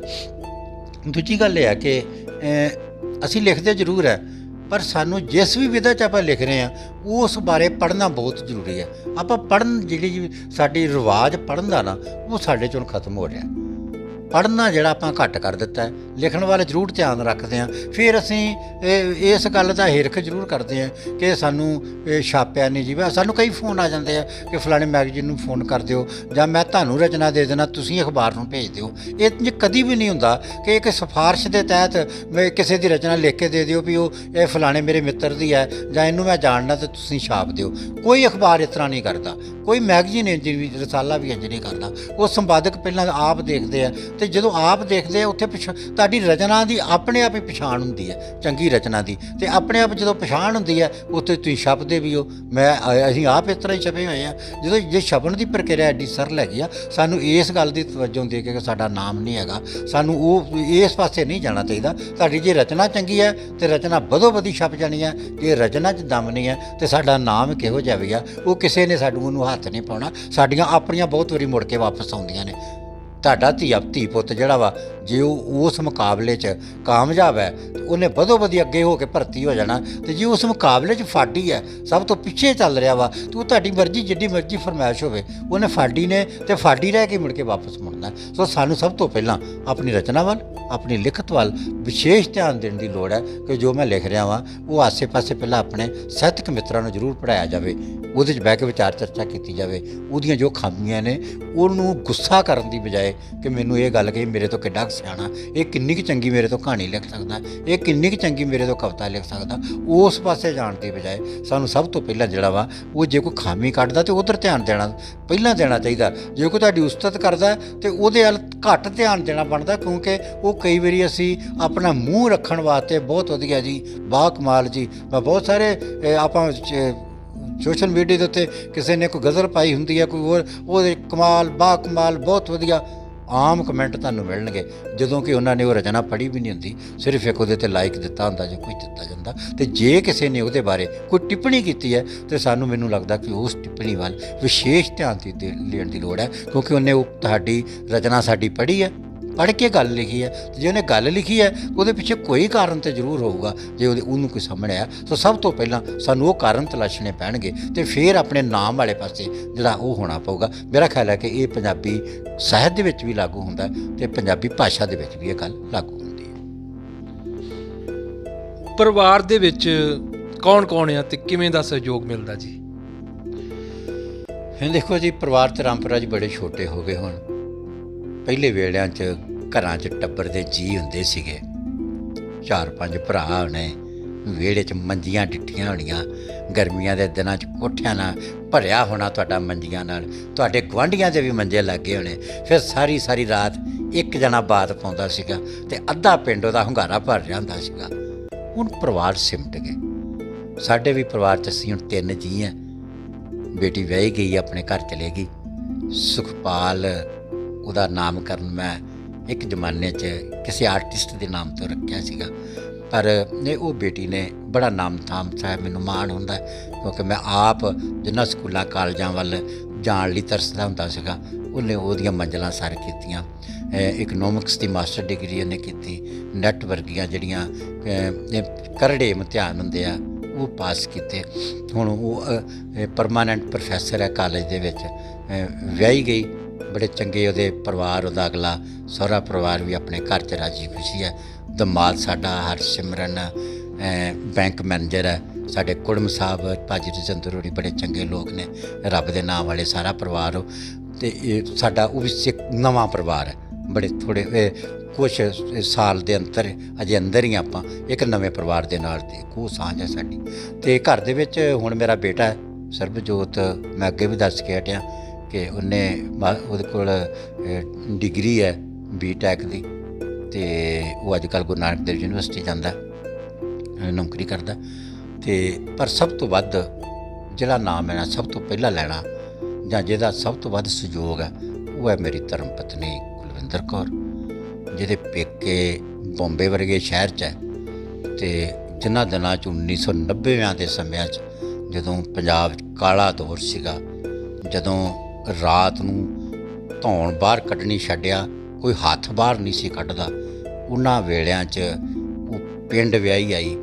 ਉਹਨੇ ਜਿਹੜੇ ਤਰੀਕੇ ਦੇ ਨਾਲ ਪੇਂਡੂ ਜੀਵਨ ਸ਼ੈਲੀ ਨੂੰ ਆਪਣੇ ਸ਼ਹਿਰੀ ਜੀਵਨ ਸ਼ੈਲੀ ਦੇ ਵਿੱਚ ਕਾਹੇ ਲਿਆ ਕੇ ਢਾਲਿਆ, ਪਰਿਵਾਰ ਦੀਆਂ ਤੰਗੀਆਂ ਤੁਰਸ਼ੀਆਂ ਸਾਥ ਦਿੱਤਾ। ਮੇਰੇ ਸ਼ਹਿਰੀ ਜੀਵਨ ਵਿੱਚ ਆਣ ਕੇ ਉਹਨੇ ਛੋਟੇ ਬੱਚਿਆਂ ਨੂੰ ਪਾਲ ਕੇ ਪੜ੍ਹਾ ਕੇ ਲਿਖਾ ਕੇ, ਅਤੇ ਮੇਰੇ ਵਰਗੇ ਬੰਦੇ ਨੂੰ ਜਿਹੜਾ ਵਾ ਉਹ 1 ਰੁਪਈਏ ਦਾ ਬੋਝ ਨਹੀਂ ਪੈਣ ਦਿੱਤਾ ਕਦੀ ਵੀ। ਮੈਨੂੰ ਘਰ ਵੱਲ ਕਦੀ ਇਸ ਗੱਲ ਦੀ ਨਹੀਂ ਰਹਿੰਦੀ, ਮੈਂ ਪਤਾ ਨਹੀਂ ਕਿੱਥੇ ਪ੍ਰਧਾਨਗੀ ਕਰ ਰਿਹਾ ਨਾ, ਉਹ ਘਰ ਪ੍ਰਧਾਨਗੀ ਉਹਨੇ ਸੰਭਾਲੀ ਹੁੰਦੀ ਹੈ। ਇਹ ਘਰ ਪਰਿਵਾਰ 'ਚ ਰਾਮਪੁਰਾ ਜੀ, ਮੈਂ ਕਹਾਣੀ 'ਚ ਮੈਂ ਬਹੁਤ ਰਿਸ਼ਤਿਆਂ ਦੀਆਂ ਗੰਢਾਂ ਮਾਰ ਲੈਂਦਾ। ਮੈਂ ਕਹਾਣੀ ਲਿਖਦਿਆਂ ਟੁੱਟਦੇ ਰਿਸ਼ਤੇ ਨੂੰ ਝੱਟ ਬਚਾਉਣ ਦੀ ਯੁਕਤ ਰੱਖਦਾ, ਲੇਕਿਨ ਮੈਨੂੰ ਪਰਿਵਾਰਕ ਜਿਹੜੇ ਝਮੇਲੇ ਉਹਨਾਂ ਤੋਂ ਮੈਂ ਬੜਾ ਕੋਰਾ ਵਾਂ। ਮੈਨੂੰ ਲੈਣ ਦੇਣ ਬਾਰੇ ਕੁਛ ਪਤਾ ਨਹੀਂ ਹੁੰਦਾ। ਰਿਸ਼ਤੇਦਾਰੀਆਂ 'ਚ ਮੇਰੀ ਪਤਨੀ ਕਿੰਝ ਮਿਲਦੀ ਹੈ ਉਹਨੂੰ ਸਭ ਜਾਚਾਂ ਨੇ। ਉਹਨੇ ਆਪਣੀ ਮਾਂ ਕੋਲੋਂ ਸਿੱਖੀਆਂ ਨੇ, ਉਹਨੇ ਆਪਣੀ ਸੱਸ ਮਾਂ ਕੋਲੋਂ ਸਿੱਖੀਆਂ ਨੇ, ਉਹਨੇ ਗਲੀ ਗੁਆਂਢ ਤੋਂ ਸਿੱਖੀਆਂ ਨੇ। ਲੇਕਿਨ ਮੈਨੂੰ ਮਾਣ ਹੁੰਦਾ ਹੈ ਕਿ ਉਹ ਇੱਕ ਵੱਡੇ ਮਹਾਂਨਗਰ ਤੋਂ ਇੱਥੇ ਛੋਟੇ ਸ਼ਹਿਰ 'ਚ ਆਣ ਕੇ, ਪਿੰਡ 'ਚ ਆਣ ਕੇ ਇੱਥੋਂ ਦੀਆਂ ਰੀਤੀ ਰਿਵਾਜ਼ਾਂ 'ਚ ਢਲ ਜਾਣਾ, ਇੱਥੋਂ ਦੀ ਹੋ ਕੇ ਰਹਿ ਜਾਣਾ, ਜਿਹੜਾ ਉਹ ਮੇਰੇ ਲਈ ਬਹੁਤ ਵੱਡੀ ਗੱਲ ਹੈ। ਮੈਂ 2-2 ਦਿਨ 4-4 ਦਿਨ ਬਾਹਰ ਵੀ ਜਾਂਦੇ ਹਾਂ ਆਪਣੇ ਸਾਹਿਤਕ ਪ੍ਰੋਗਰਾਮਾਂ 'ਚ, ਉਹਨਾਂ ਵਾਸਤੇ ਸਾਰਾ ਦਿਨ ਕਈ ਵਾਰੀ ਘਰ ਨਹੀਂ ਮਿਲਿਆ ਜਾਂਦਾ। ਪਰ ਮੈਨੂੰ ਇਸ ਗੱਲ ਦਾ ਕਦੀ ਮਿਹਣਾ ਨਹੀਂ ਮਿਲਿਆ, ਕਦੀ ਉਲਾਂਭਾ ਨਹੀਂ ਮਿਲਿਆ ਕਿ ਘਰ 'ਚ ਕੋਈ ਨੁਕਸਾਨ ਹੋ ਗਿਆ ਹੋਵੇ, ਘਰ ਦਾ ਕੋਈ ਕੰਮ ਰਹਿ ਗਿਆ ਹੋਵੇ। ਘਰ ਦੇ ਕੰਮ ਜਿਹੜੇ ਆ ਉਹ ਪਰਿਵਾਰ ਦੀ ਇਸ ਸਾਰੇ ਸਹਿਯੋਗ ਦੇ ਨਾਲ ਜਿਹੜੇ ਆ ਉਹ ਵੇਲੇ ਸਿਰ ਨੇਪਰੇ ਚੜ੍ਹਦੇ ਰਹੇ ਆ।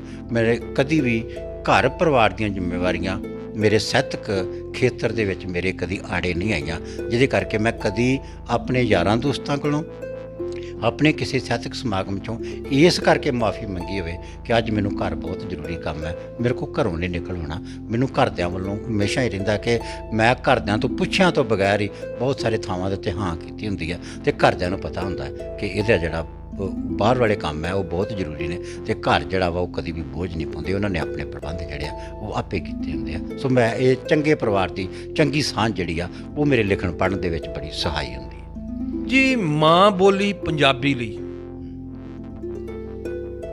ਹੋਰ ਜਿਸ ਤਰ੍ਹਾਂ ਇਹਦਾ ਪ੍ਰਸਾਰ ਹੋਵੇ, ਹੋਰ ਪ੍ਰਚਾਰ ਹੋਵੇ ਮਾਂ ਬੋਲੀ ਦਾ, ਸਰਕਾਰਾਂ ਤੋਂ ਕੀ ਚਾਹੁੰਦੇ ਹੋ?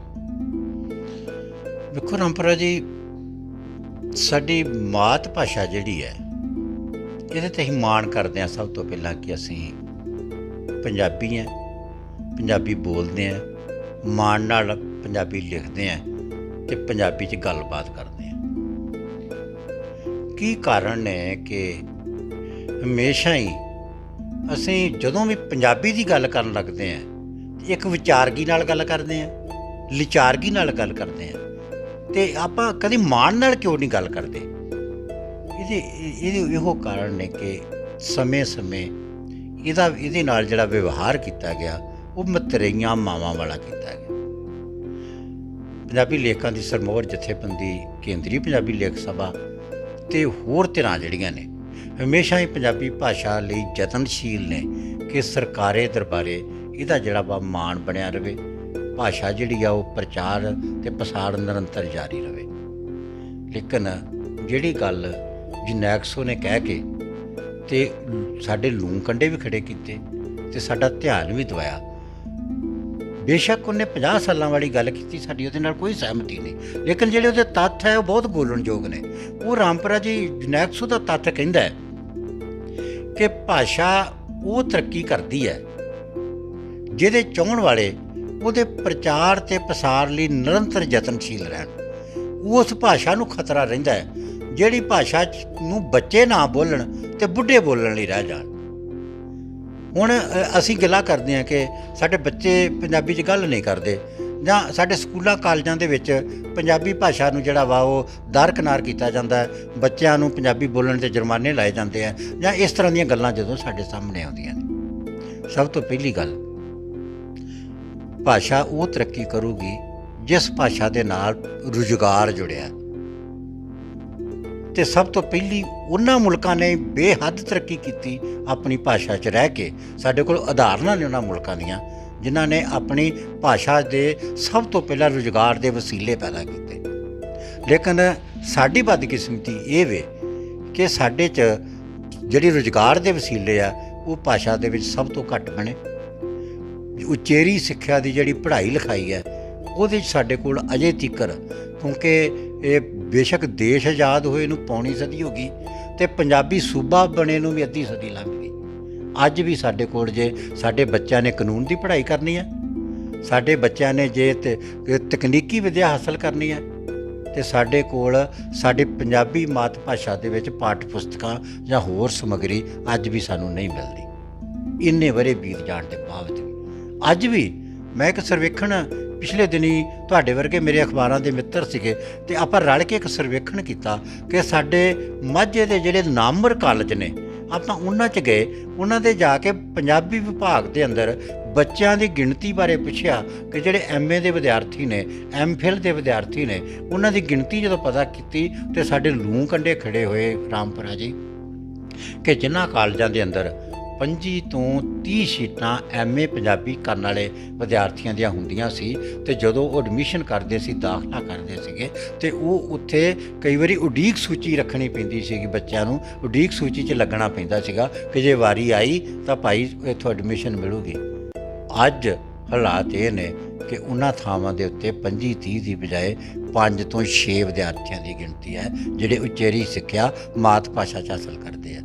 ਜਦੋਂ ਕਾਰਨ ਪੁੱਛਿਆ ਤੇ ਪ੍ਰੋਫੈਸਰ ਕਹਿੰਦੇ ਕਿ ਕਿਉਂ ਲੋਕੀ ਉਚੇਰੀ ਸਿੱਖਿਆ ਪੰਜਾਬੀ ਭਾਸ਼ਾ ਦੇ ਵਿੱਚ ਆਪਣੀ ਮਾਤ ਭਾਸ਼ਾ 'ਚ ਲੈਣਗੇ, ਜਿਹੜੇ ਟੈਂਕੀ 'ਤੇ ਚੜ੍ਹੇ ਲੋਕ ਹੈ ਸਾਨੂੰ ਉਹ ਨਹੀਂ ਦਿਖਦੇ।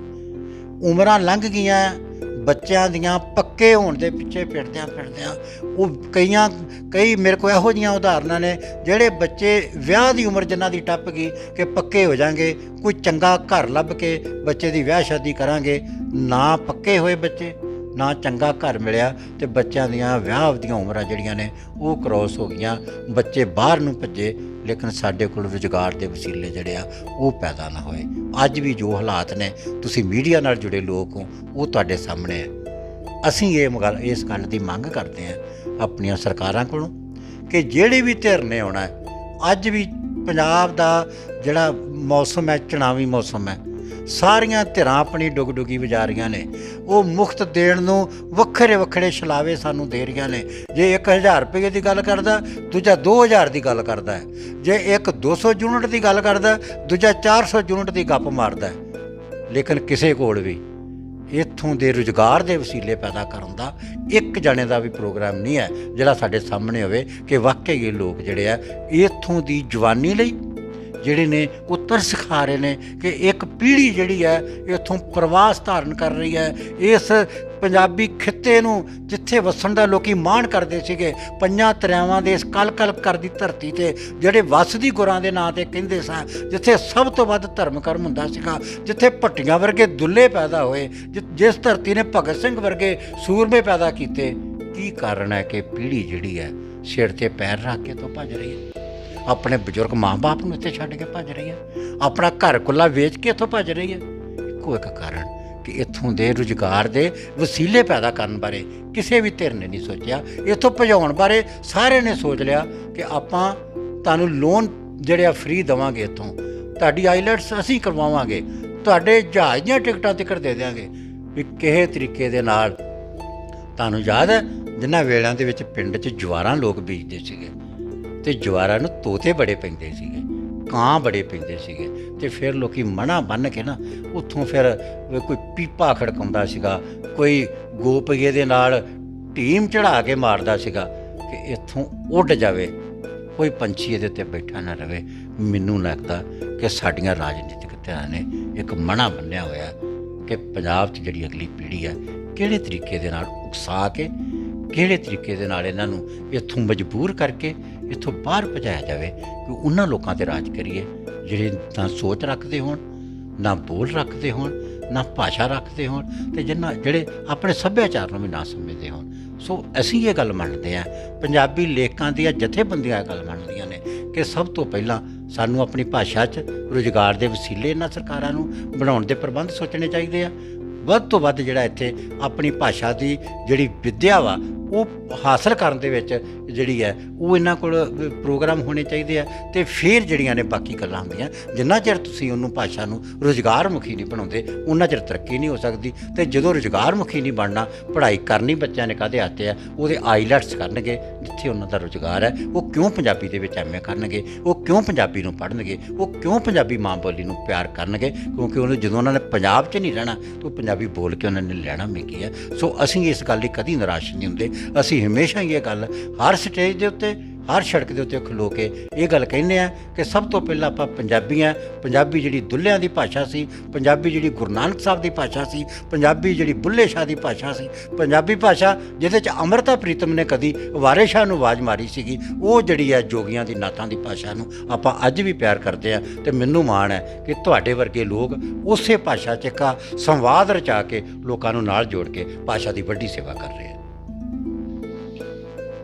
ਸਫ਼ਰ ਜ਼ਿੰਦਗੀ ਐਪੀਸੋਡ 31 ਤੁਹਾਂ ਸਾਰਿਆਂ ਨੇ ਅੱਜ ਬਹੁਤ ਹੀ ਵਧੀਆ ਤੇ ਦਿਲ 'ਚ ਉਤਰ ਜਾਣ ਵਾਲੀਆਂ ਗੱਲਾਂ ਸੁਣੀਆਂ ਦੀਪ ਦਵਿੰਦਰ ਜੀ ਦੇ ਕੋਲੋਂ। ਦੋਸਤੋ, ਸਾਡਾ ਤੁਹਾਡੇ ਨਾਲ ਵਾਅਦਾ ਵਾ ਕਿ ਹਰ ਇੱਕ ਜਿਹੜਾ ਐਪੀਸੋਡ ਆ ਇਸੇ ਤਰ੍ਹਾਂ ਦੀਆਂ ਸ਼ਖਸੀਅਤਾਂ, ਜਿਹੜੀਆਂ ਪਿਆਰੀਆਂ ਪਿਆਰੀਆਂ ਸ਼ਖਸੀਅਤਾਂ ਤੁਹਾਡੇ ਰੂਬਰੂ ਕਰਦੇ ਰਵਾਂਗੇ, ਪੰਜਾਬੀ ਮਾਂ ਬੋਲੀ ਦੀ ਸੇਵਾ ਕਰਦੇ ਰਵਾਂਗੇ। ਮੇਰੇ ਨਾਲ ਹਮੇਸ਼ਾ ਦੀ ਤਰ੍ਹਾਂ ਮੇਰੇ ਦੋਸਤ DOP ਨਵਦੀਪ ਸੋਤਾ ਇਸ ਵੇਲੇ ਇਸ ਪ੍ਰੋਗਰਾਮ ਨੂੰ ਕਵਰ ਕਰ ਰਹੇ ਆ, ਅਤੇ ਫਿਰ ਵਾਅਦਾ ਕਰਦੇ ਹਾਂ ਅਗਲੇ ਐਪੀਸੋਡ ਦੇ ਵਿੱਚ ਸੋਹਣੀ ਸ਼ਖਸੀਅਤ ਤੁਹਾਡੇ ਰੂਬਰੂ ਲੈ ਕੇ ਆਵਾਂਗੇ। ਸਤਿ ਸ਼੍ਰੀ ਅਕਾਲ, ਧੰਨਵਾਦ ਸਾਰਿਆਂ ਦਾ।